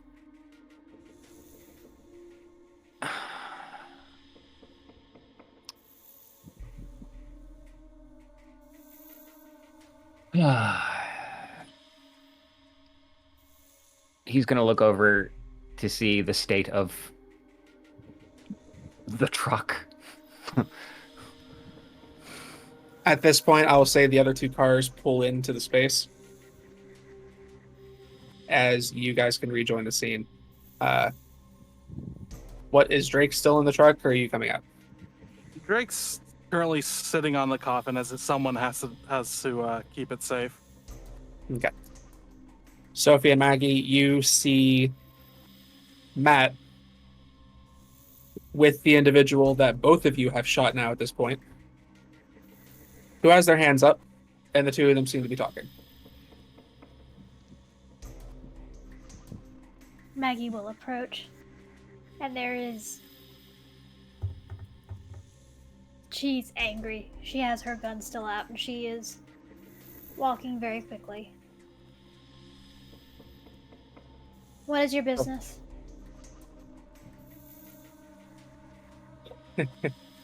Are there going to be more people coming to the conversation? I'd rather not repeat myself too many times. I don't think you have many options. Oh, very well. My name's Jackal.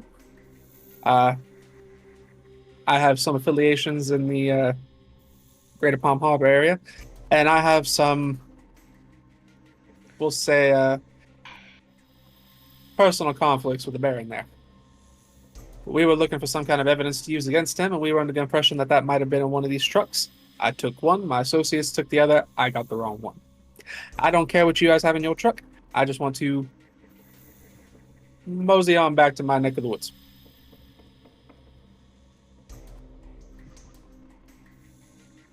And how will you pay for damages of the distress that you have wrecked here? The only damage that's happened here is to Ian Farrow's property, which I have no intention on paying.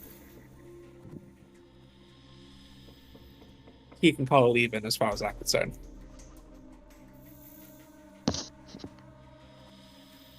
And you are aware that we are not affiliated with Ian Farrow.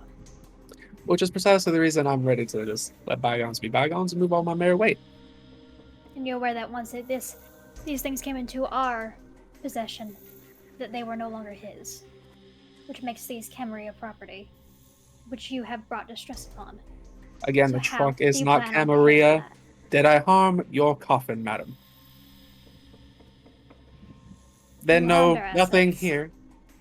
The truck ain't yours. I don't see how that's an issue. Let's move on to something more important.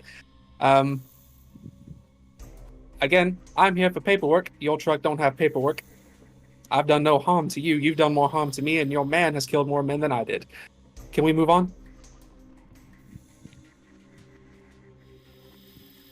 Are we on the same page now? Sophie has her rifle out the window and has it locked on to him. Has he looked up at her at all?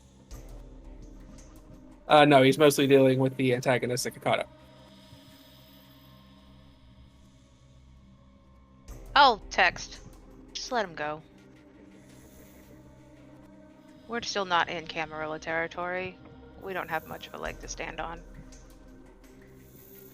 Maggie will glance at her phone, lower her gun. Fuck off.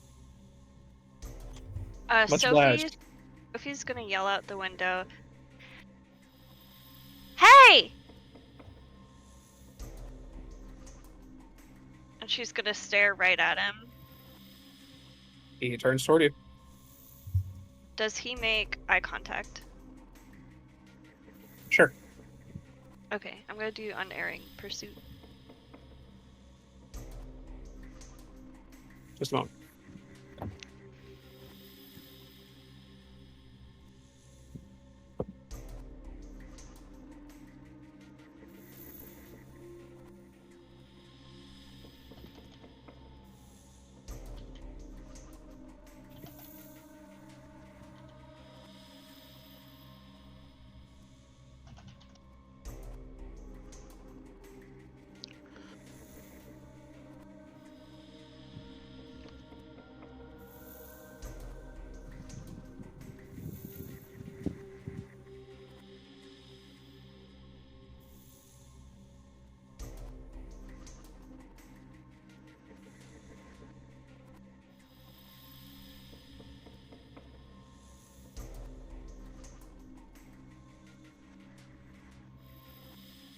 Okay. Yeah, go ahead and open her.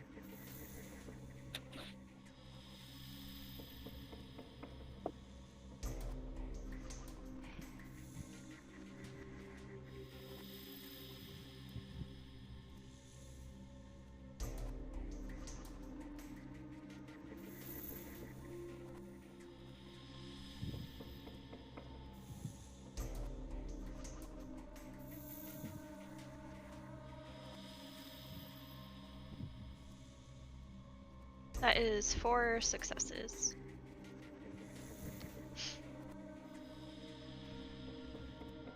You make eye contact with Jackal, and you feel as though the effect takes hold, but it's almost as if you feel it connects to something next to them, not what you're looking at, for just the briefest moment as he begins to back away. Yuan, excellent shot, miss. You as well. Hope to never see you again. And he turns and he goes to leave. Maggie's gonna check on the drivers. Are they still alive? They are crushed in the cab.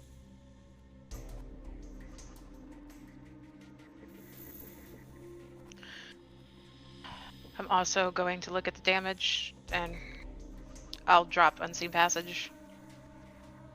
We're gonna have to clean this up. Yep. Sophie's going to bring the rifle back into the car and lay it on her lap, and she starts scratching at her arm and kind of just saying to herself, like, shouldn't have let him go. He hurt so many people. I shouldn't have let him go.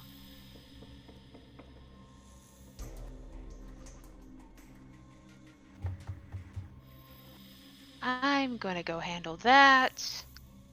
You yell at Drake for this mess he made. I'm gonna go talk to Sophie. This was him. Yes. Fantastic. Yes. Mr. Monahan! Maggie will round into the back of the truck. He's just sitting with arms crossed, one knee over the other. Yeah? Go clean up your mess, unless you would like to be treated like a toddler. Did it cause the truck to not be able to operate unless I push things back in place? We do not have room for a driver at the moment, Mr. Monahan. Alright. And he'll hop off on watching the casket for me? Go. Take that as a yeah. And he'll walk over and try to make enough room for someone to drive. Spend enough time on it. Yeah, that's something that you can manage.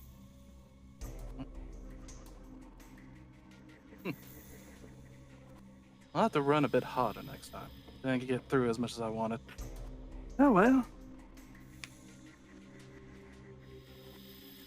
All good. Would Matt have heard that?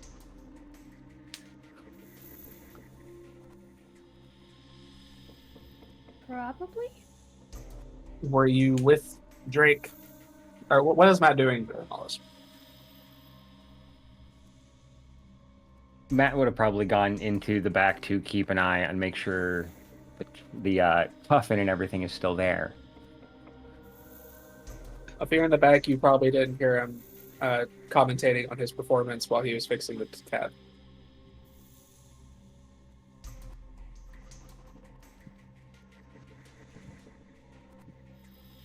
So I would have, because I have heightened senses on, so yeah. Oh, then yeah, you heard it.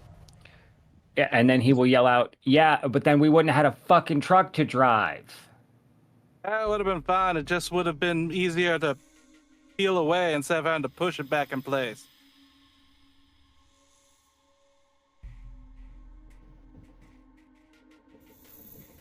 Bellatrix, you go ahead. He's just gonna rub his temples with a phantom migraine settling in. Bellatrix, you went to go resolve something. I'm going over to Sophie, kneeling by her. Hey. You can see she's kind of digging her right nails into her left arm. Is that helping? I don't know. I shouldn't have let him go. I mean, I know you all let him go, but I should have just shot again. Why? He is bad. He hurt all those people. Oh, what people? Our people. No, that Our was Drake. drivers. That was Drake. Drake did that. No. Yeah. Did he? Yeah, he tried to run through the back of the truck to the cab. I guess he did not think about the drivers that were probably still in there. So he doesn't consider I don't think he considers, period. mine to be He's not that. I don't think he's that smart. as precious as other kindred, or maybe he doesn't even see other kindred as precious either. Sure, but like I said, I don't think he thinks.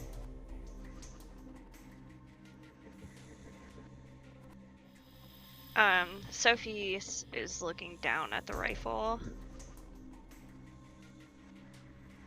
How about I take that back?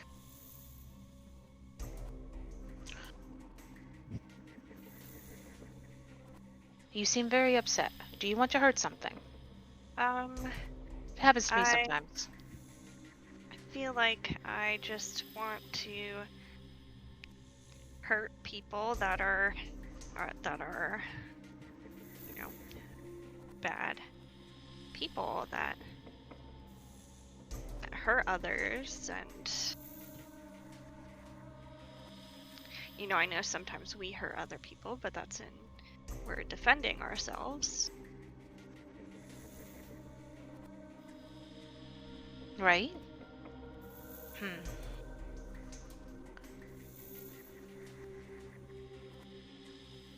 Let's see. I once had, really wanted to hurt people a while ago. Gray let me punch him. I've hurt people before, and not just to defend myself. Do you want to hurt me? I'll let you. But don't shoot me. I'd prefer not to be shot. I like this outfit. I mean, I don't think I really want to hurt you. I haven't seen you do anything like that. Well, I could tell you what I did one time. Would that help?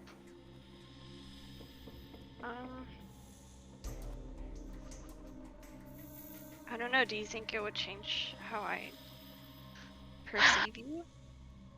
Perhaps. I mean, this one time I kind of tipped someone over the edge mentally to cause him to set fire to a gallery. I think he got killed. I didn't kill him. No, he got killed. That guard killed him, I remember. Well, why did you do it?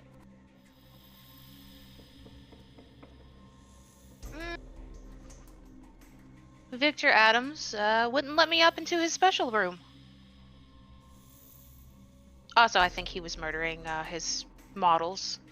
So, I just wanted to make his day bad. Also, I mean, you were defending future models. I suppose. I wasn't really thinking about that at the time, but I suppose.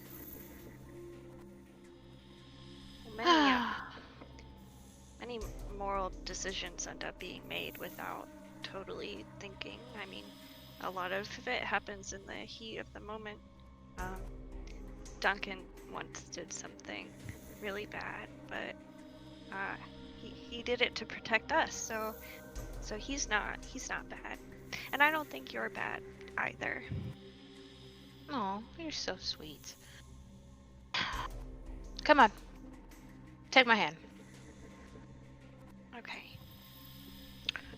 I'm going to lead Sophie over to Drake.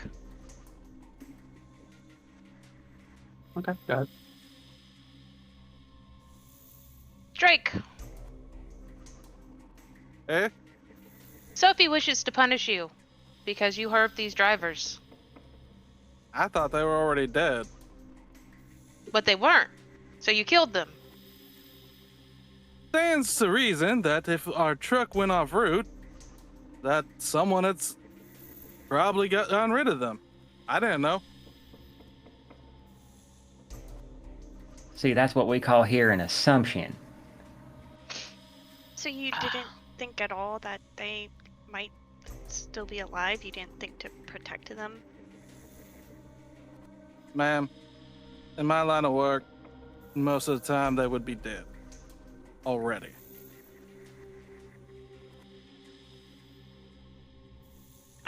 Sophie is going to grab Drake by the waist and then just knee him right in the groin. He's gonna try to block that. Okay.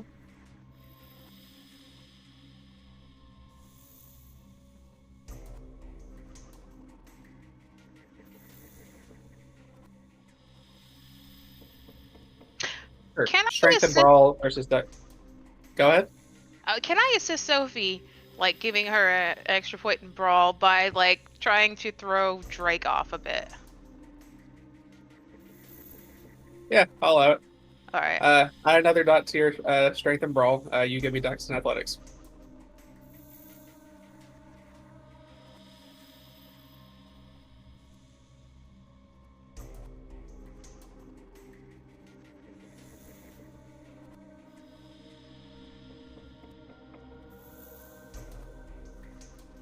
Mr. Monahan, I didn't take you to be a man for excuses.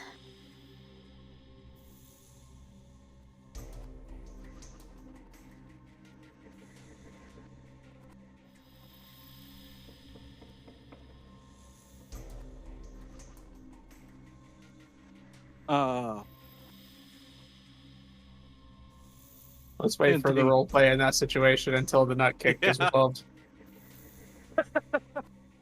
Okay. You see her, she grabs you. Yeah, actually do it. Go for it. Oh no, I was just going to say my hunger is now at 4. Oh, perfect. She grabs you. She moves to kick you. You go to try to parry it in some way. Bellatrix manages to distract you just enough as you feel a sharp kick in the groin. Take 1 superficial damage. I say, that's for thinking with your brutes instead of your brains. Drake is glaring down at her.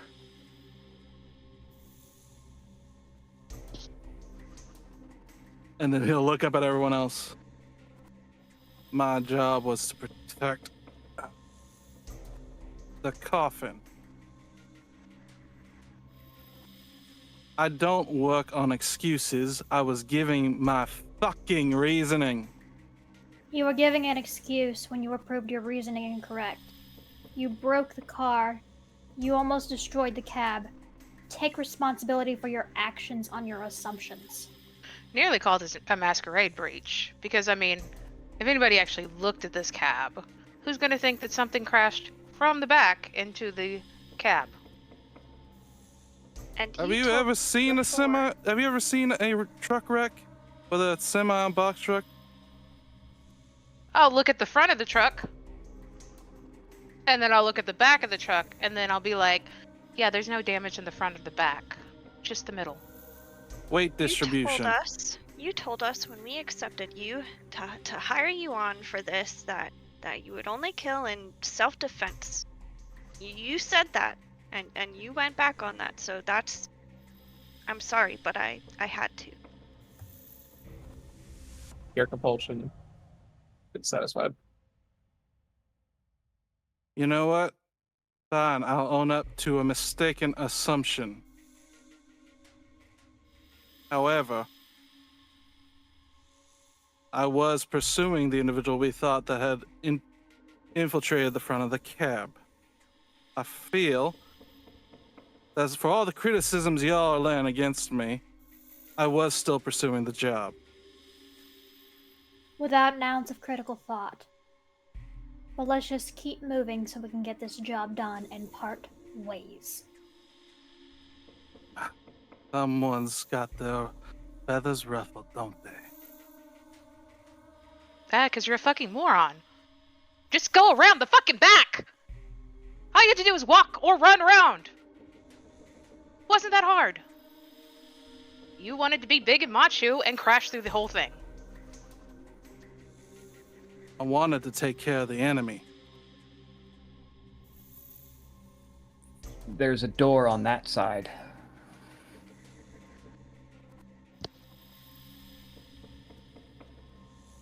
Let's get a move on Drake will now. we'll start walking off. He'll hold a hand out. Give me my fucking gun. And he'll throw it at his feet.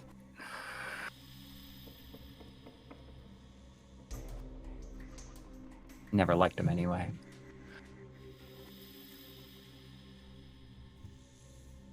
Not that I thought you could have used it properly anyway. No.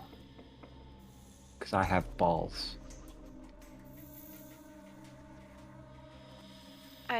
I don't mean to alarm you, but and you could see Sophie's kind of shaking a little bit. I don't feel all that well.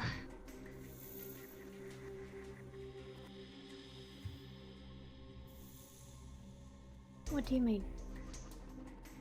I am just very famished, just hungry, just extremely hungry. I see. Do you think you can wait till we get back to Coterie territory? Possibly. Maybe if I just ride in the back of the van away from scrumptious little Rick. Just yeah. Sure. I'll keep an eye on her. You aren't coming anywhere near me, and someone's got to guard the coffin.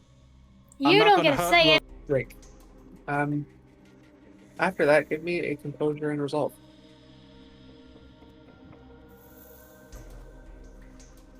May I blood search this?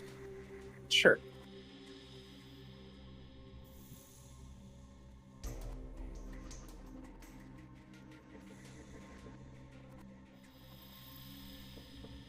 Four.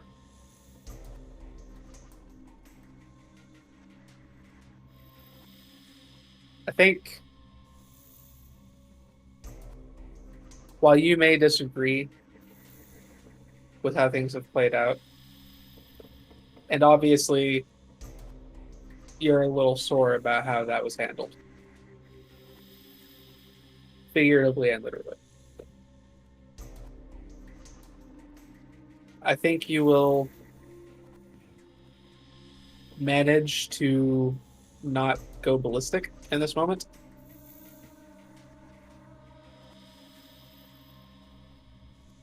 But you will take 1 superficial willpower damage in order to maintain your temper. Okay. Drake will close his eyes, crack his neck. As you wish. Now, where do you need me? I would say with the coffin. Should look over to Bella.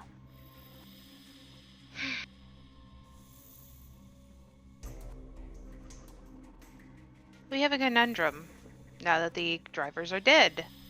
Somebody needs to drive the truck. Yes, I was going to get to that.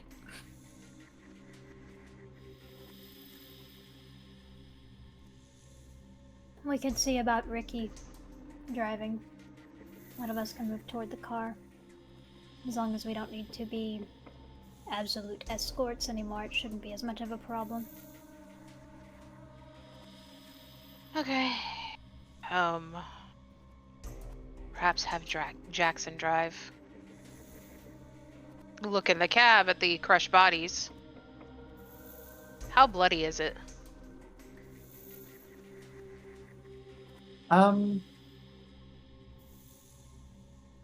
Also, is there a scent of blood when the cab is opened? If you're close enough, if you're relatively close to the cab, yeah. So go ahead and give me a frenzy check. As for how bloody is it, it's like you squished a handful of grapes. Mm-hmm.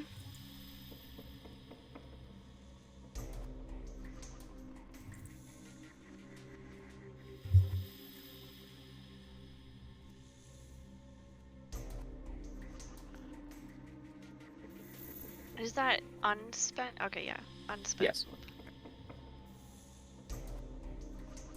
I'm just gonna wait until she makes the roll.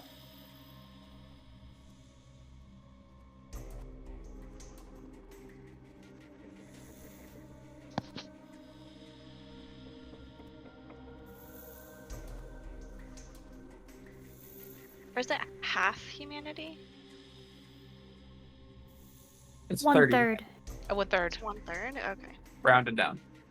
Mhm. Okay. Which usually means +2. Okay, that makes sense.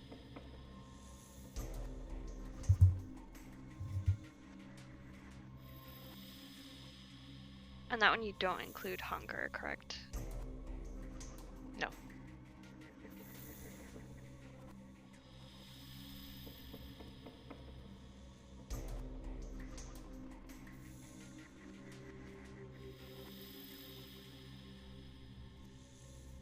That's a 1. We are going to go break. Thank you for tagging along so far, and we will see you when we get back.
Thank you, and welcome back.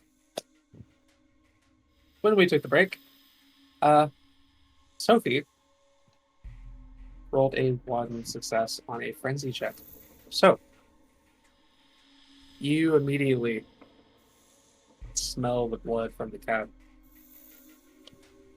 And for the first time,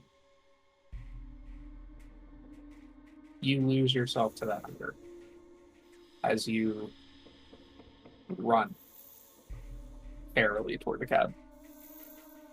Bellatrix, as soon as you open the door, you block her, charging your direction. Oh no. I'm gonna move away from the cab.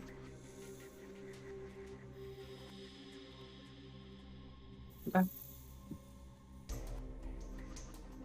You climb in the cab, which from window to window, wall to wall, completely covered in blood. A lot of it ruined, can't do much with, but there's still a rather significant amount of pulp in the seats. You begin trying to get what you can from what's left over.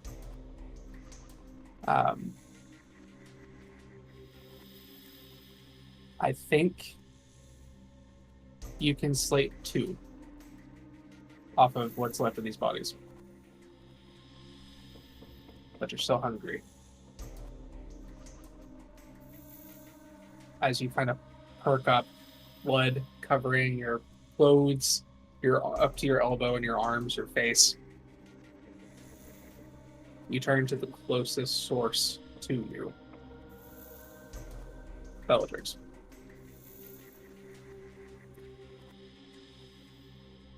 Sophie goes to lunge at you.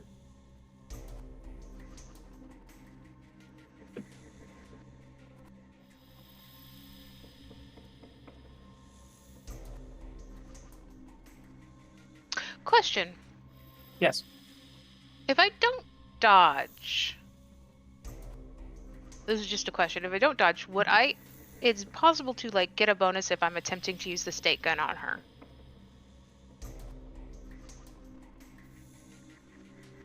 So rather than dodge, you would like to whip out the stake gun and try to stake her while she's jumping at you. Yes. When she gets close enough.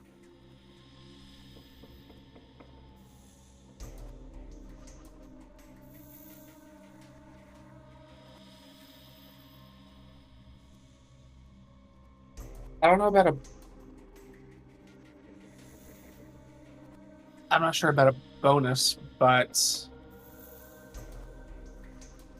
she's not attempting to dodge you either. Okay. So Alright. I'm gonna go for it. you still have the info on it? Yeah, I do. Okay. Go ahead and give me your roll. I'm also activating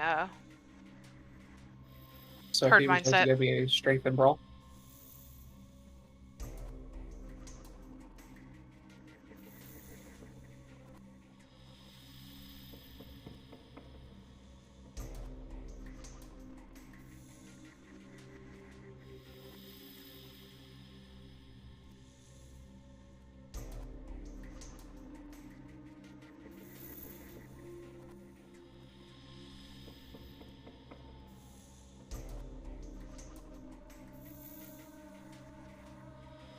Okay.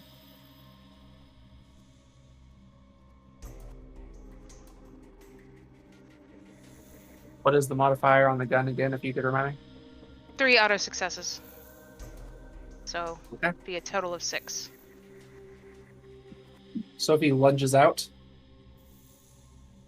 You very quickly pull out the gun that Edwin gave you months ago. And immediately you see the device shunt the stake forward, piercing Sophie as she collapses against you. And the device is empty. Pat the mobile Sophie on the back. You've had a hard day, haven't you? Someone put a driver in there that won't freak out. I'm gonna drag her into the back of the truck. Handle it.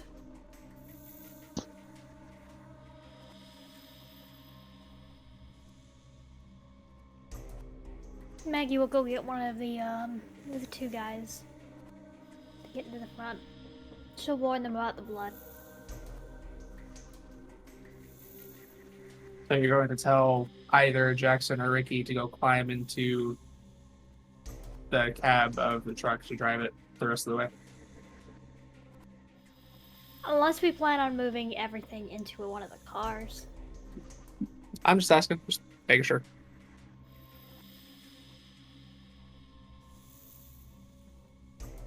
Okay. You guys, Jackson, you go to Jackson and he's kind of like, okay, yeah, I'll drive the truck. Just give me like 5 minutes. He goes into the back of the SUV and he pulls out some large rubber gloves and a large plastic bag, and then goes to where the cab is, and you can kind of hear the bits getting shuffled into the large garbage bag.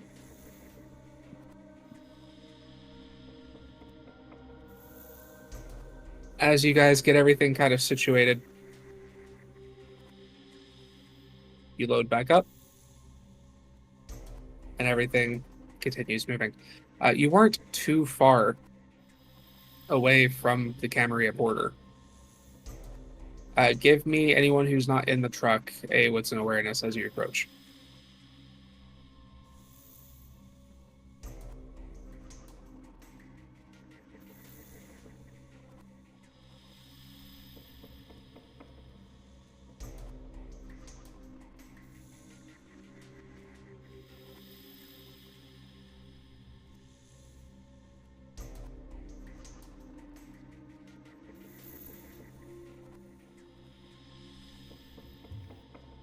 That's 5 successes. I spent a willpower to fix a messy.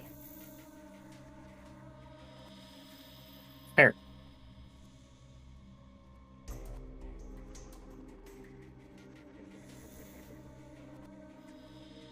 Okay. As you're moving, you notice almost as soon as you cross into the territory, there's a long, skinny shadow watching you as you cross through and continue making your way through the dolly. As you try to get a closer look, featureless face, the head just following your direction. Shortly after, you guys pull up to the dolly. You get a message from Jackson. I'm going to pull the truck around back. Don't want any prying eyes. She'll send back. Smart. You guys follow after. He kind of takes you to a space more of like a loading dock than you typically would enter through. He steps out of the truck. You see he's like wearing trash bags that he then begins peeling off himself as he steps out, and then kind of drops into the bed of the cab of the truck, closes the door. All right. I'll go let the boss know you're here if you'll just wait by the truck. And he turns and heads aside. You guys have a moment before Edwin comes out.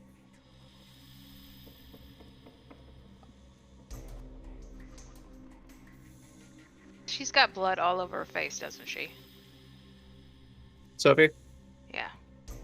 It's on her face, it's down her top, it's covering her arms up to the elbow. Can I see if he's got more of those cleaning supplies in the back of the SUV? Oh, yeah. Yeah. Are there like any kind of smocks that we could put on her that she could possibly wear? Yeah. It looks like he has done a few cleanup jobs. Okay. Maggie's gonna Maggie. get some of those supplies out the back. Cool. With Maggie's help, I'm gonna clean her up and then. Drake, if you would be so kind with an extra steak, just be ready. He'll just tip his hat and pull a steak out. Relax. I'm gonna pull the steak out.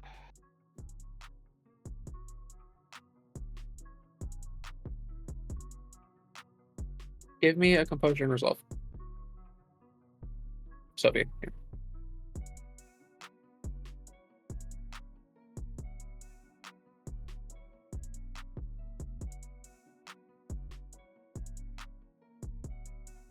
Three successes. You still feel a little hungry, but not nearly as bad as you were before. The steak comes out, your eyes snap open. You're in a completely different space, and you're surrounded by members of your coterie. Oh,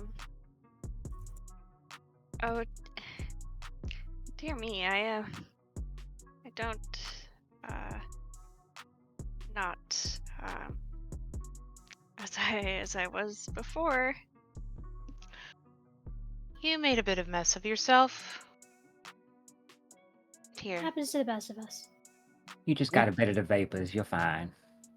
Yeah, hardly the first. I don't like being out like that and waking up in a different place.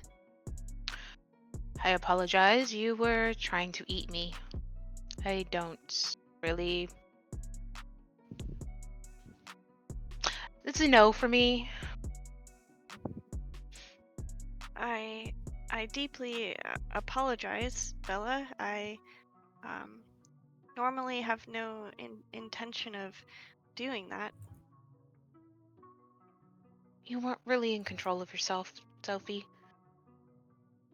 You do know about the other you, right?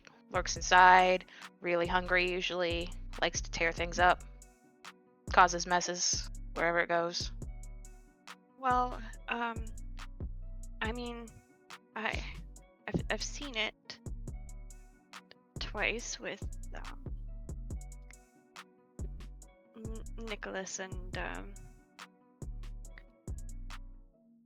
I was hoping that it wasn't something that I might be capable of. I didn't hurt anyone, did I? No, you mostly just ate some of the bits that were in the car, and then I managed to put a stake in you before you attacked any of us. Well, before you actually hit any of us. But, Sophie, it's in all of us.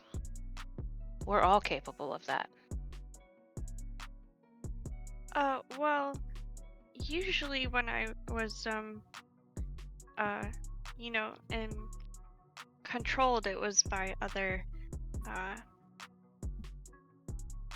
it was by something else. So I guess I'm not used to that. But I'm greatly in your debt for, helping make sure I did not, hurt anyone. Thank you. You should be careful of those words you say, especially in here.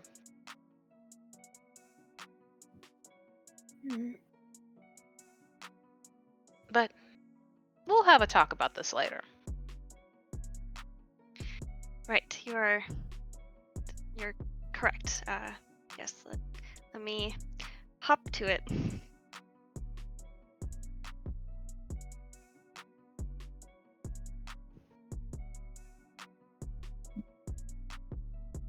After a few moments, Edwin steps outside. He approaches the truck. You see him kind of turn his head, looks toward the cab, and then over toward you guys. Sophie is cleaned up at this point, or Cleaned up as good as we can and with the smock on. kind of looks toward Sophie and then to the rest of the group. I assume you brought the package? It's in the back.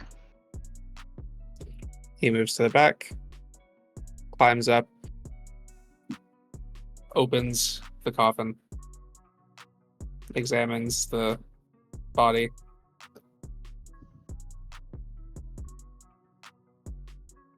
Closes it. Very good.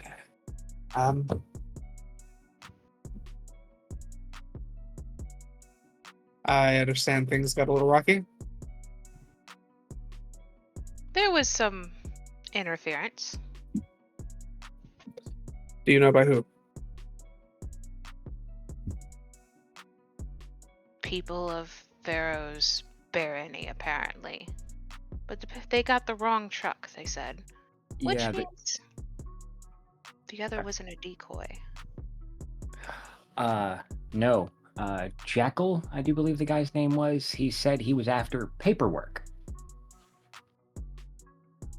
Jackal. I remember Jackal.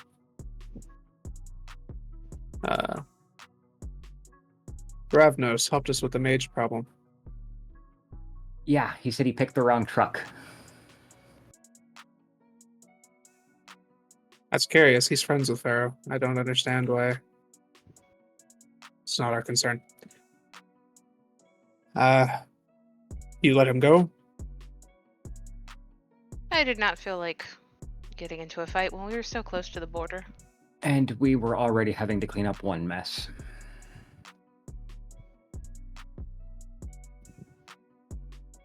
He goes over toward the cab and he opens it up.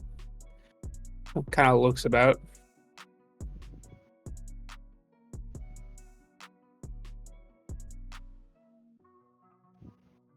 He seems to kind of linger on the back of the truck cabin, and then kind of was his brother with him? No, he was the only one there. That might not be entirely true. Well, there were two others that attacked. Are you asking about the damage done to the cab and to the back? Jackal's brother is a behemoth. You Oh, would no. Oh no, that was Wreck-It Ralph over here. He turns. And this is? Drake just Mr. Drake Monahan, he is who we hired that by your suggestion. gives a finger wave.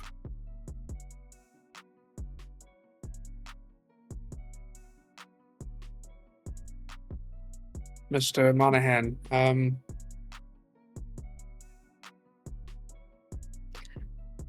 I appreciate your assistance in this matter.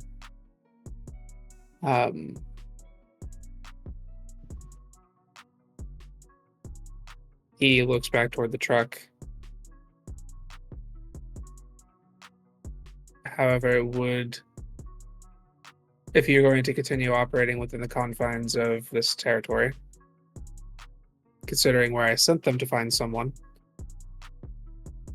I might recommend exercising a bit more caution.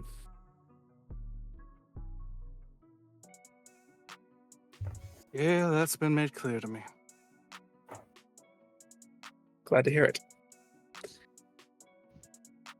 Yes, I believe Miss Clues knocked some sense into him. Drake gives a wry shrug, not exactly denying it. And then he turns back toward Clues. How are you doing? Oh, I'm okay. I'm fine. But I noticed, I did not see a, behemoth, but it felt like Jackal had something else with him.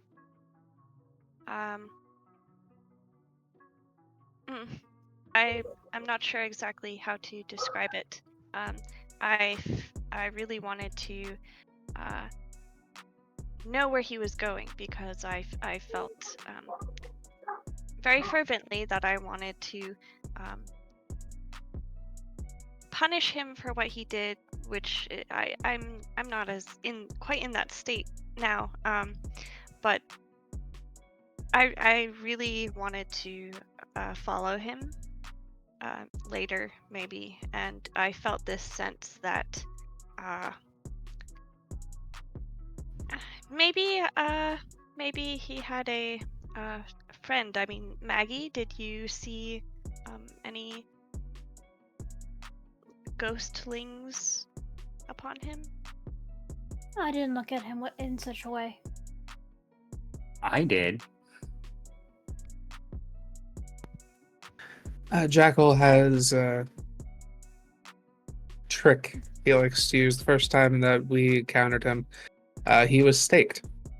We found out that was more illusory.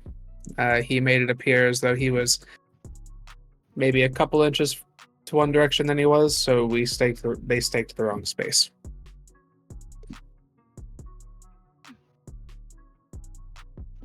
It's a trick. He plays a lot of tricks on the eyes. There were others that he had with him when we did the original pickup. 2 others. One was a Nosferatu, and the other I didn't get quite a good look at. I never had much contact with Jackal. For a time, he was working for the Seneschal of the city as payment for being released from containment. But after the Seneschal took leave, Jackal took residence in our neutral zone. I understand that he has some business with Pharaoh from time to time, but other than that, I don't hear much about him and Hugo.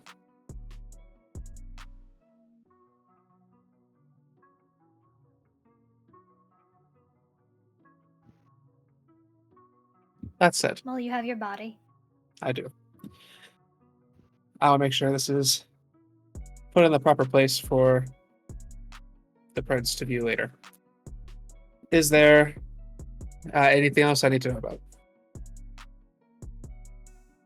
Well, there was Emmanuel was the one who conferred the trade. Yes, apparently he replaced Raphael or something, or stood in for him. It is peculiar that I did not receive a notification of this.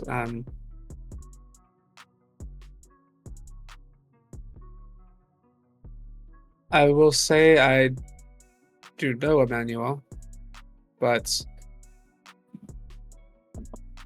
that is still peculiar. I will look into that myself, but shouldn't be anything you have to worry about. I will have the Harpy reach out to your coterie in order for exchange of payment. Thank you again for what you have done. Again, proving to be another boon to the city. We are very grateful to have you here. I'm going to get this processed, and we will take care of the truck and make sure it's returned to Mr. Farah. You are free to go.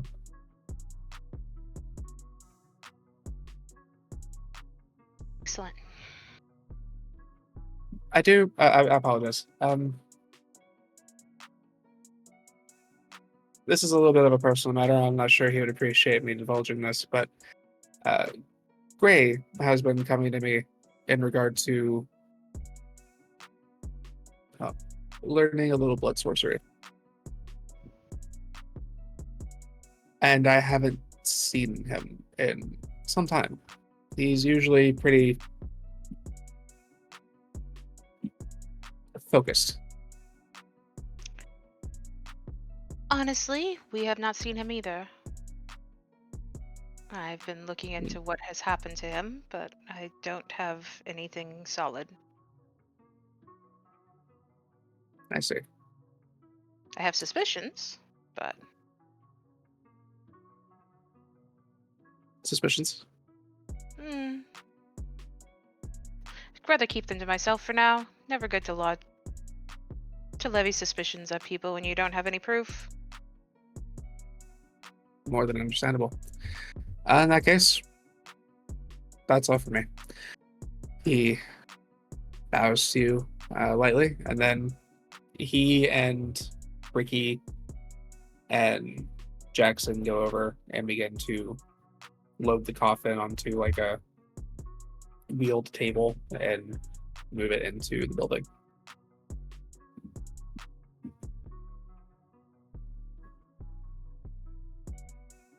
Maggie will look over at Sophie. We should see about getting you a shower. Yes, that would be lovely. A nice hot bath. And maybe a hot toddy or two. Something to take the edge off the rest of the night.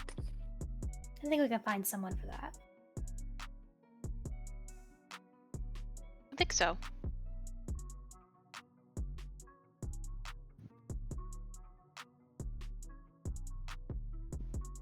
And Mr. Monahan, thank you for your services tonight. Drake will look away for a second.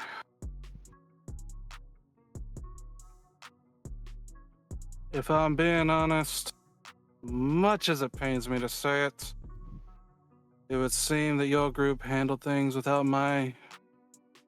needing me at all. And I do pride myself on my profession. well, You were a necessary precaution.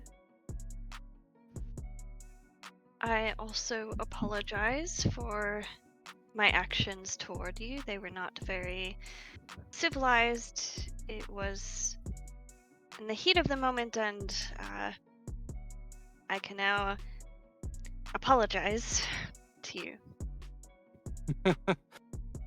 Miss Sophie, honestly, the fact that you landed that is a credit to you. You have my respect, and I understand. Even if at the time I was thinking a little more hot-headed. So don't worry about it.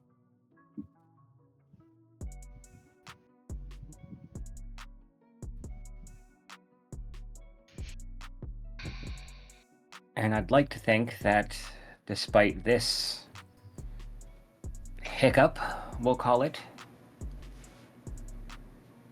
having someone like you on our side to point at things when we're more out in the open would probably be beneficial. Drake will look at Maggie. Well, I think most of you made your opinions clear. If you wish to still work together, I will let that be your decision, but I will not say no. Actually, I'm impressed how capable you all are. I would be willing to continue working with you, as long as you are capable of learning restraint. I had been sitting around too long. In all honesty, I let myself get too in the moment. I will try to curb that going forward. Besides, there's plenty in the city to keep me around.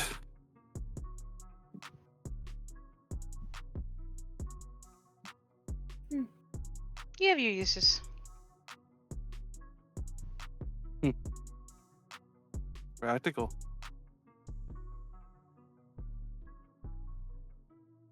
Well, if y'all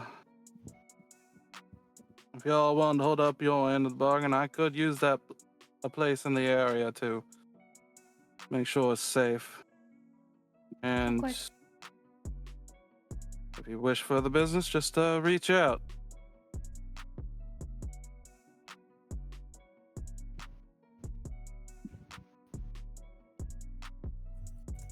What is kind of going in order? Starting with Bellatrix. What, as you begin to break off from the dolly, what is on your minds?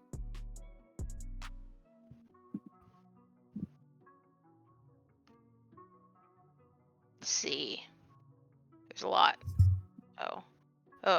So, whew, glad no one questioned that I didn't see the third person. Gonna have to talk to Ox about that. That's gonna be soon. Edwin's pretty much confirmed that something definitely has happened to Gray. But Victor was interested in Drake, which means I could use Drake to get closer to Victor. But Drake's dumb, so I really can't tell him that. I have to figure out how to do it subtly. Really, and then start thinking about plans and options to do that.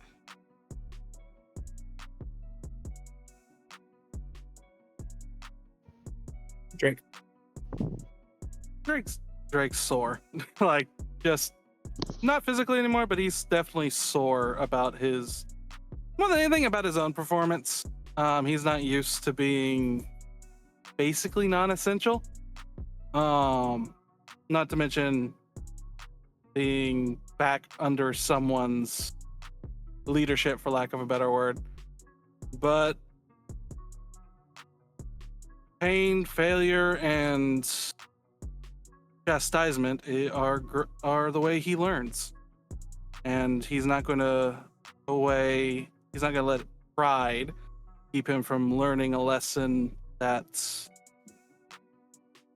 one bit of pain can teach on its own.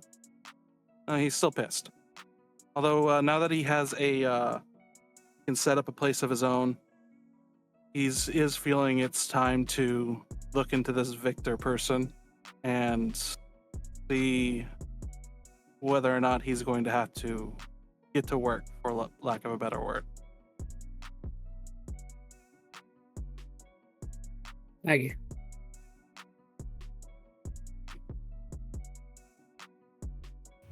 Maggie is cooling down because it was one frustration built up on another that resulted in a lot of anger. And she usually has a lot better control over herself. So she is forcing herself to go through some quiet calming exercises as she gets back to where she's going. She's interested in working with this man a little more, mostly because she has use for him because she can't do the full extent of certain rituals that have to be performed. And she is looking to continue what she is doing there. Matthew.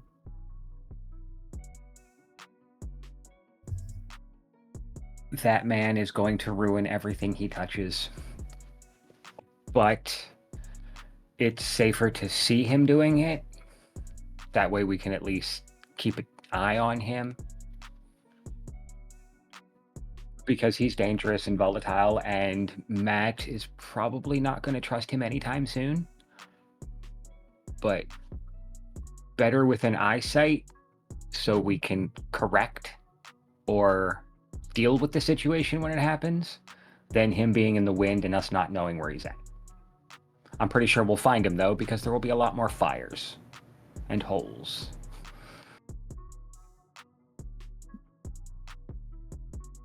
Sophie. Sophie is thinking about the last time that she was transported almost in a similar way, this time being staked and not fully aware, but the previous time being told to stay put until she saw the rabbits while she heard her best friend dying.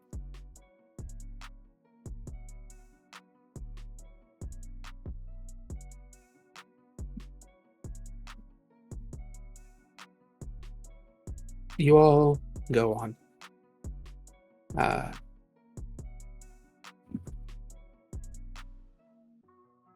Find food. Take some time to rest.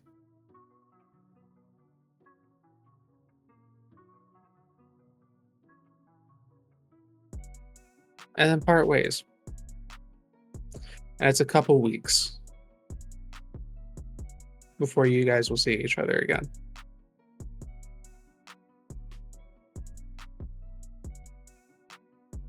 But a couple things will happen. First, we'll take a look at a couple of meetups. Starting with Bellatrix. Where are you going? Sometime in the next week. Sometime in the next week, Bella will have acquired a puppy and a cage for said puppy and sedatives for puppy, and she will be bringing the puppy to Asylum along with a box of donuts and an iced coffee.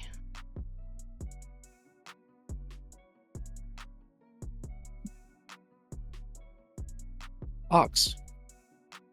You are at Asylum, waiting for Bellatrix to arrive. And here she seems to have delivered. The scene is yours. Hello. Hi. Come, sit. I'll sit down, push the donuts and the coffee. Here. Ah, excellent. He's gonna open the box of donuts. All right, that's the good stuff. Thank you.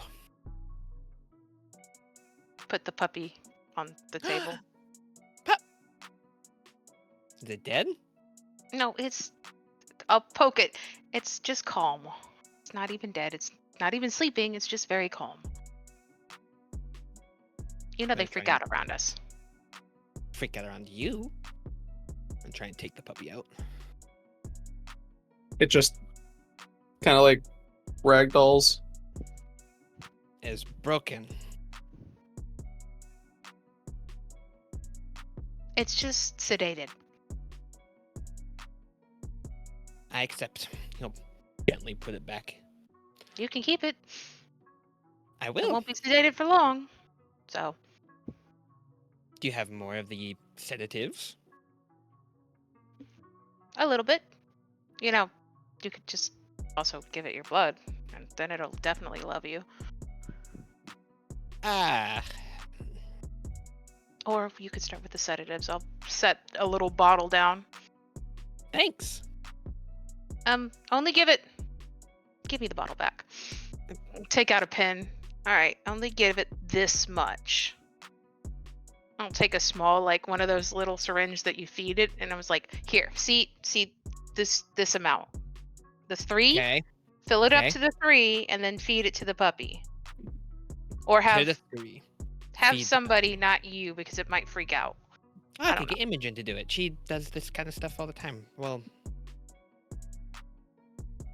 it'll be fine. It'll be fine. Okay.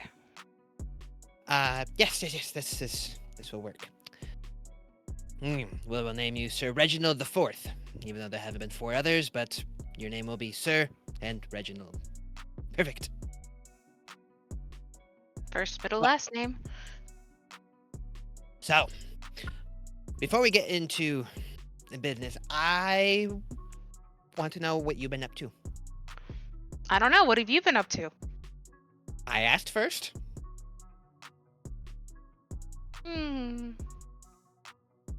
Traveling. Mhm.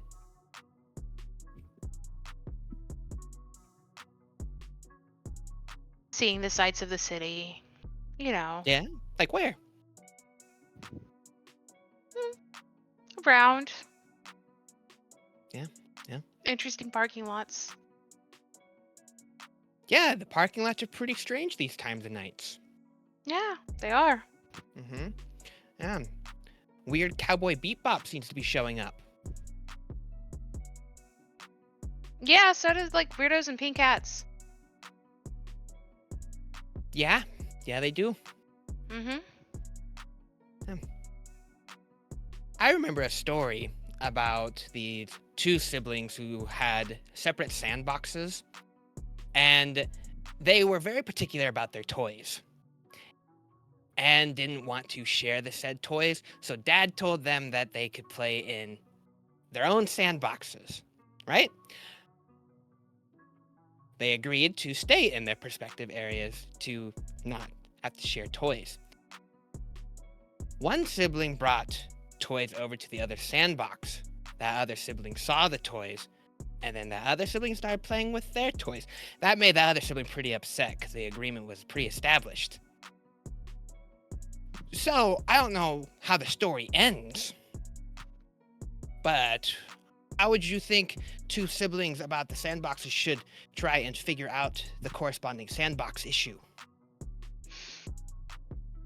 Well, if one sibling had a babysitter, say, who told them to go into that other sandbox and, you know,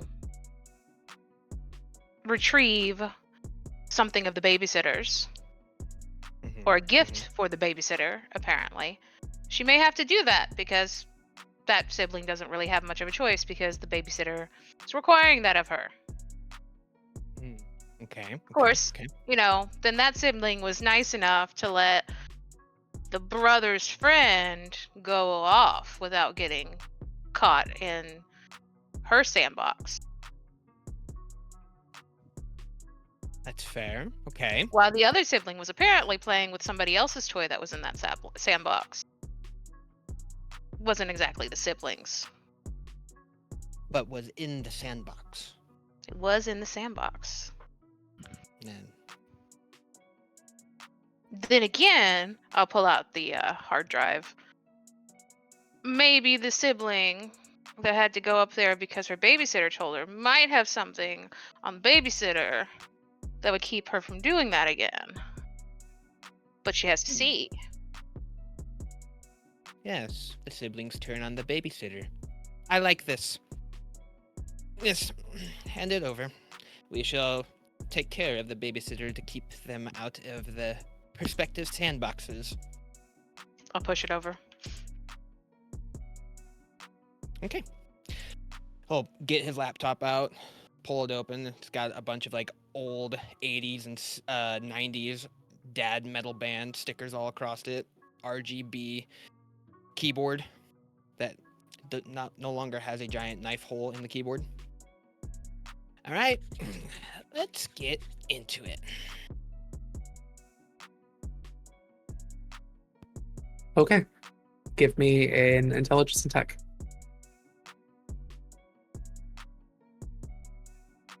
I would love to. It's not letting me do it in the chat. Shit. Okay. Do you want me to roll it in my channel? Yeah, just do it in your channel. Okay.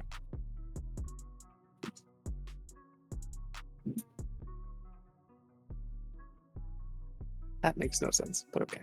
It doesn't. Okay. I'm gonna do a rousing of said blood. Hunger is unchanged.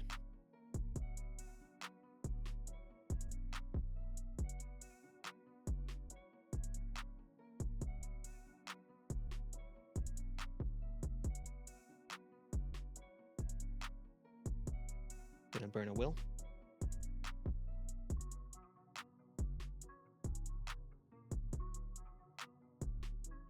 That is 10 successes. Takes you no time at all before you crack into this device. And it seems to be mostly video files. Going, see, this particular hard drive goes from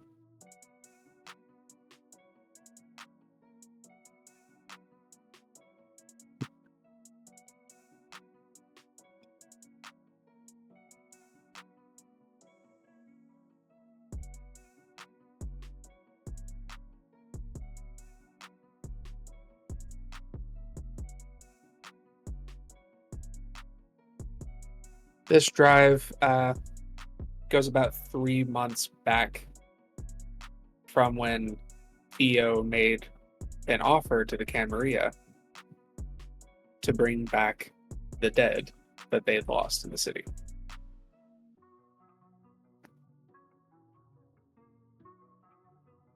There's a Well- lot. Go ahead. Sorry, I was just going to Give me all of it first.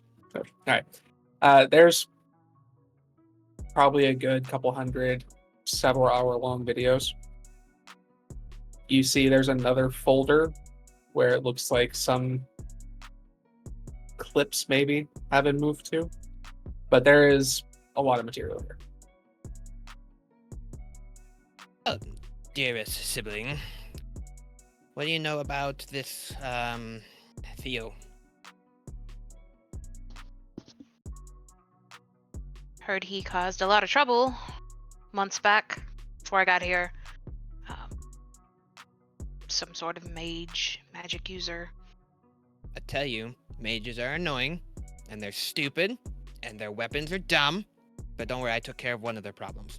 But also, there's a bunch of hour-long boring videos here and a bunch of weird files. This might take a little bit to sift through, but it's unlocked. Excellent. I will spend time sifting through it. Yeah, it's you might find some weird stuff. The babysitter might be into like weird things way deep in this file, but everything's unlocked. So if you find any weird like things that say PH hub or anything like that, stay away from those. You don't need to be witnessing anything like that. Also, you can create viruses on people's phones. If you duplicate it, you can run it on a systematic loop, and then it can make it so other people can't access said files. Okay. Yeah. But you said that all the information I'm seeing right now I can't talk about, right? I would prefer you not until I was out of the city, which will be a very long time. But if I find anything useful, I might pass it to you. Okay. Go ahead. So, Mhm. Trying to find dirt on the Baron, huh? Maybe. Jackal told us. I didn't say anything, but the others might, so be careful. Where'd you see Jackal? He was on the bottom of our truck. And then he stopped our truck. Then we talked to him. Well, the others talked to him. I was hidden, but the others talked to him. And he said he got the wrong truck. He was looking for paperwork for dirt on the Baron. Mm-hmm. And then we let him go. Okay. But the others know that whatever your group is doing is looking for dirt on the Baron. I don't know if my babysitter has a connection to him. That information could get to him, so you should be careful. Okay. Oh, my dear ugly friend of mine, as he was running to the other vehicle. Thanks for not getting, too much. He's useful, so I appreciate you not breaking my toy. At least scared him a little bit. Yeah. So, we're good on our sandboxes as long as this information kills the babysitter. Yeah, I mean, I've got a lot to go through, but as long as, I have stuff that I can hold over him, that he won't send me on something outside of my sandbox. Mm-hmm. What was Or the other curiosity? What was in the other vehicle? Staked kindred. Someone the Baron didn't want to deal with, so he sent him south.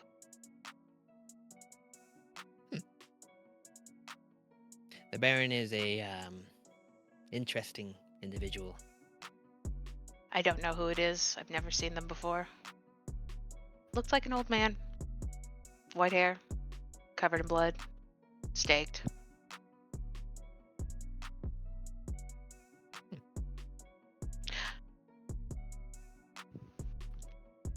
One more question. Yeah. I'll pull up my phone and get on Victor's site where he has his photos and pull up a picture of his child, the one that Hodges was talking about, because I know he had a few of them. see if I can get a good face picture. Oh yeah, Do you you see know? him. Do you know this one? You see the image, and you remember that first meeting you had with Jackal and that shed with some of the images that you had. And some of the images were of the first coterie that was called together. And you recognize the individual in the photo as Brighton Adams. Oh, that big meat beefhead guy. Yeah, I recognize him. Oh, well, I think he might be dead, unfortunately. Yeah. I have this suspicion that his sire uses, if he doesn't make his models into childer. This would be the second one, though. He uses them for models to do all this. Points to like the weird, it's basically like weird like abuse picture almost, but it's artfully done. Ew. Gross. Yes, and I think he kills them after he's done with them. Who's this? Who's the sire? His name's Victor Adams. He's a Toreador in our territory. I think he's done something with a friend of mine, but I'm not sure yet. What's your friend's name? Let's find him. Great. Yeah, It's great. Okay. Don't tell Dad I did this. Going to try and get into the mainframe of the St. Petersburg Police Department and hack into the online cameras and then go into the mainframe and try and find any face recognitions of Gray. Give me intelligence attack.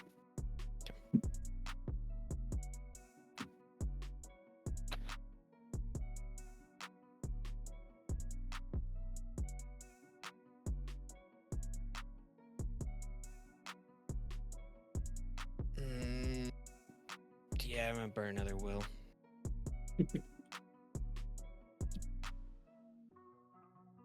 Oh my god. 12 with a messy crit. Your plan compulsion kicks in. As you begin going through this, just picking through shit that you need to get where you need to go. It's not here that you immediately find any kind of imagery, but you do manage to tap into street cams, all kinds of different footage from different possible spaces, and you do see a couple of images. One, him getting into a vehicle. It looks like stepping out of the Ascent. And then another of that, you follow where that vehicle goes, and it seems to go into Clearwater. And then it starts going into more of the like private properties that don't have as many public cameras in the area. But you never see the car coming back. Okay, Dad's gonna be real upset. Anyway, okay, so, real quick, I found it. This is the vehicle you're looking for. He came out of the Ascent from here and then drove up through Clearwater. I can't follow it any further though. This area is more residential, so I'm having a hard time actually getting through. Please don't tell Dad that I did this. Okay. I'll keep it quiet between us, but it just further does it. Victor has some establishments in Clearwater. And the last time I got a ping off of his phone, it was in Clearwater. Do you have his phone number? Yeah. Oh, easy enough. Here, give. I'll hand him the phone number. I will Okay. just let your crit ride. Okay. Yeah. Yeah, give me a moment. Don't worry, we'll find this guy. We'll find your dear friend, and then everything will be all peachy, and then they can keep you out of my sandbox. I don't like your sandbox much. Hey, not all of us can have the all pretty stuff, okay? No, it's just all I want is in my sandbox. I just have to go there sometime or one time. Hopefully, it's not only one time. Make sure it's only one time. If things keep going the way they're going, I'm hoping to have a grand sand castle, but we'll see. Okay. Hopefully, no water mains bust and topple that over. Yeah, the piping here is nuts. The things just explode or have water mains break, and then electricity happens, and then things fry, and then explode some more. Not my fault ever, though. Nope. Nope. Mm-mm. Lots of waterworks. An address comes up.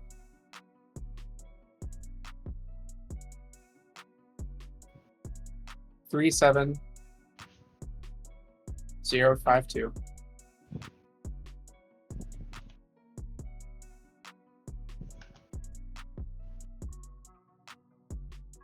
Sorry, Road Cedar Lane. It looks like it's just off of Harbor Lake.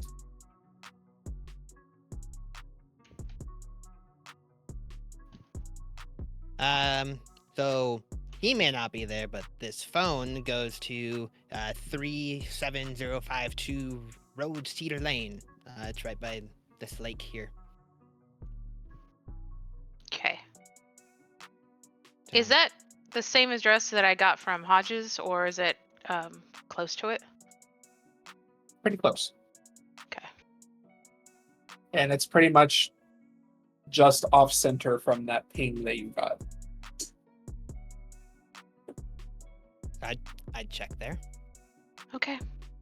I will. Thank you. Anyone else we're looking for while I'm cooking? Not me, no. Okay.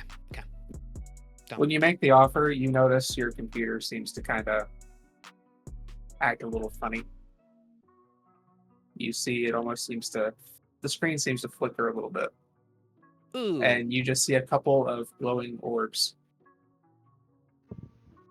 with light rotating the edges of them, seeming to kind of transparently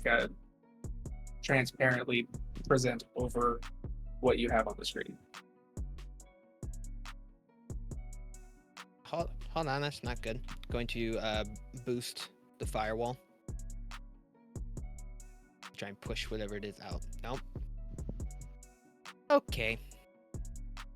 You Time okay? for Nope. Time for a new one. He's going to take it and break his laptop.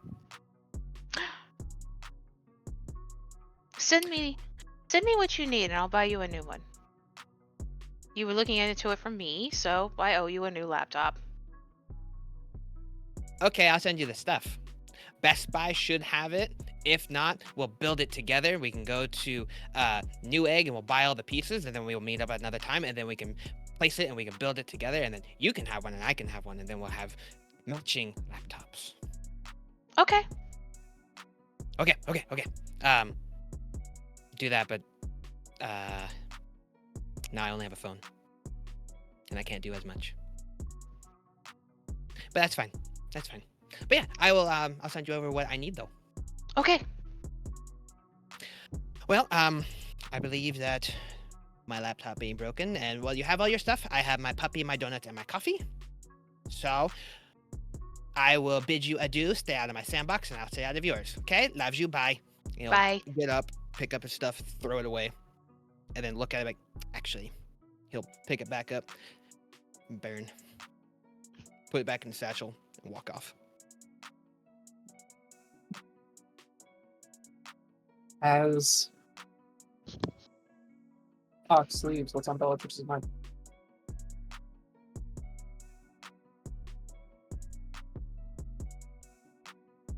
One, she'll watch him slightly amused, but like, I know nothing about computers, but I suppose I could still help him build one, and maybe I'll figure something out about it. But then my thoughts will turn to Gray and Victor, and Unless someone is trying to frame Victor, which is a possibility, but it's leaning more towards him, and looks like I need to look at this address in Clearwater to see if I can find anything of Gray's last location.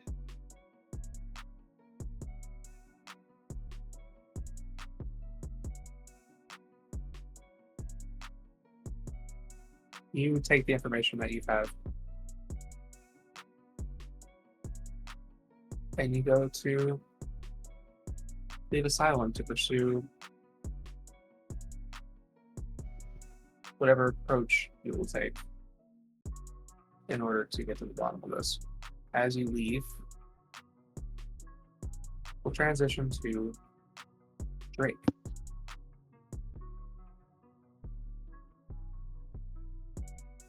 Drake, what are you doing in last week?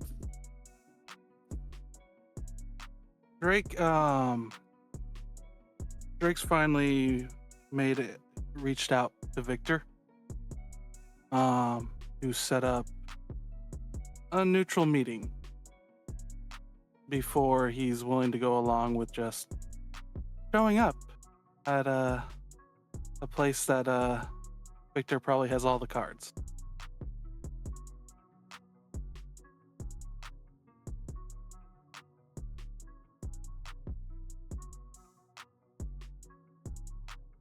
Victor will not really he doesn't agree to step out of the Clearwater area, but he'll agree to meet you at Lincoln Park. That's That good enough for usually gets Drake. traffic and everything. Yeah. As you head out there, you find a little Victor is seated at one of these tables. He's wearing not remotely close to what you saw him wearing just a couple nights ago. He's wearing kind of a nice looking sweater that has a hood that's pulled down. Wearing some kind of tight jeans and a couple of pristine tennis shoes, but still very different kind of presentation than what you saw before. He sees as you approach and he, please join me. Drake will take a moment. To look Victor up and down, raising an eyebrow. Well, certainly a bit of a change from your first impression. And he'll take a seat, leaning back casually.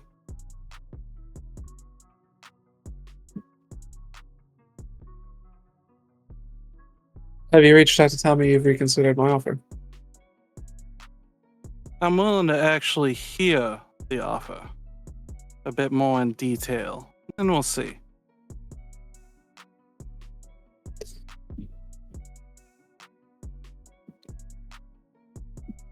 You've made some people very upset, darling. I make many people upset. You know who I'm talking about. Oh, I've been dealing with that for... Oh gosh, I don't even keep count anymore. Where do you fit in with it? I'm just a gardener. Mm-hmm. You, though.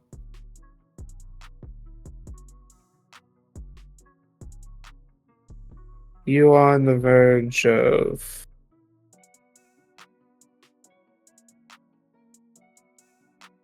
irredemption. Redemption. Who says I want to be redeemed by them anyway? After... Well, if you don't, darling, they're going to quit sitting idly by. There was the sense when in the pursuit for greed and power, they stopped tending Lilith's garden properly. Where's the sense in letting all these beautiful flowers, through pain and effort, stagnate and rot in their precious little holdups instead of doing Lilith's will? So you had a poor experience with someone and decided that was the whole. How close-minded for someone who allegedly found themselves among our number. I saw who was there. The whole, the body follows the head, Mr. Adams. The head taken care of. Well, we can see what we can do with the rest of the body.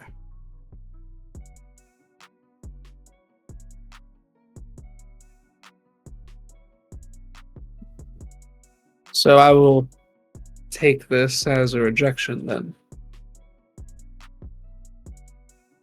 Because How should about- you not return to the fold, that's not going to end well for you, darling. They are going to come for you. And you might be strong, but there's always someone stronger. There's always someone stronger, and I hate to see pretty things die before the right time.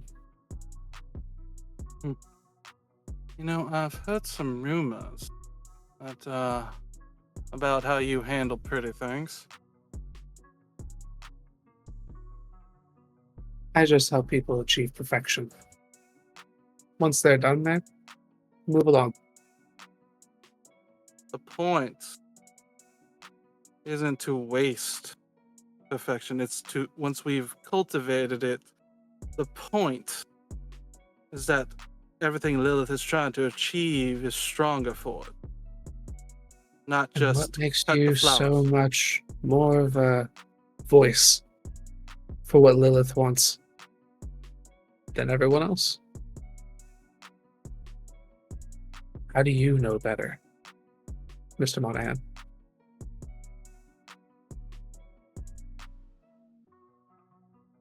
I might not, in all honesty. It's entirely possible Lilith sees what I've done as treachery.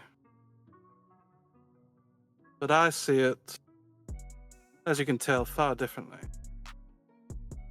Ego will do that to you. So say I take you up on your offer. What happens then?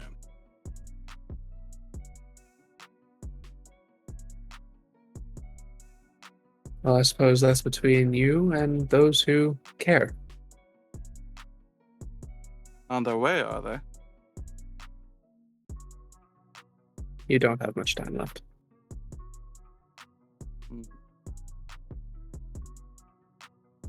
Interesting. Things I hear, bits and pieces. I have a feeling that you might not have as much time as you think either. You're not very So, well threat, liked Mr. around here. Monahan. No, hardly. Just, well, as much as I make a fuss, you seem to be standing out just a little bit. Can't say about who, but I've heard a few things. I am a rose. We tend to stand out. And how And long have those you who have a been? problem with that tend to get pricked. And how long have you been the same type of rose, without any change, without any growth or trimming? You speak very boldly for someone in your position. I learned it. I was taught it.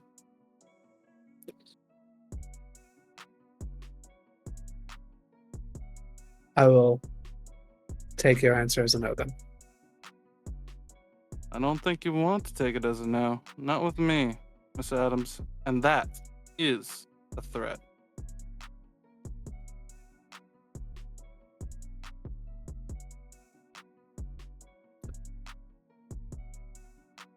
Good night, Mr. Monahan. I'll be seeing you, Mr. Adams. I look forward to it. And he stands up As do I. and he walks away from you. What's on your mind as he steps away? There's that edge of excitement. Drake has been eager to make some sort of progress, make some sort of motion for quite a while now. As he espoused, it's not like to stay put and not do anything towards his goals is stagnation, the very thing he's fighting against. Whether or not he is truly in the wrong does cross his mind, and it is something he ponders often. But in Victor, he's seeing exactly the type of apathy towards anything but what is. And if Victor's going to be a threat, and if Victor is the door which the threat is coming through, it just gives him more reason to kill him and prove himself right.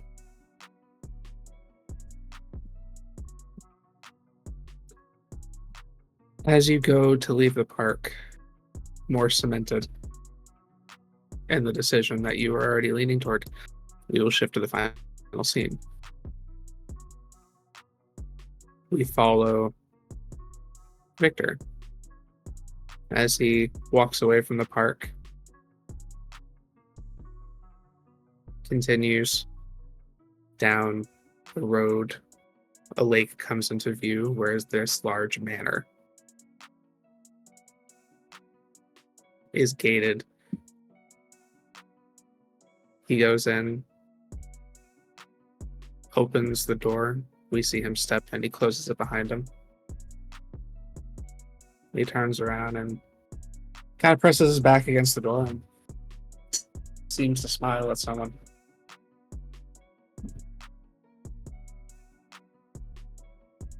Well, darling, it seems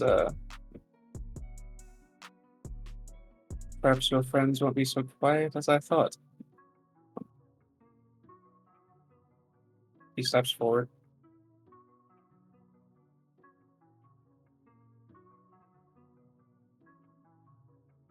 It seems I might have a few more seeds to grow here yet. And he reaches forward, and you see the silhouette of a person as he leans up and very passionately kisses them. And then he pulls back a little bit of blood on his lip. What a fine garden it's going to be. He turns and he walks away. The camera pans back to a large wooden cross in the center of a lush and beautiful garden. And at the center, crucified on this cross, is Grey Novak with a stake in his chest. And that is really tonight's session. Thank you very much for joining us along so far, and thank you to these lovely players. Thank you, Preston, for guesting, and we will see you on the next chapter.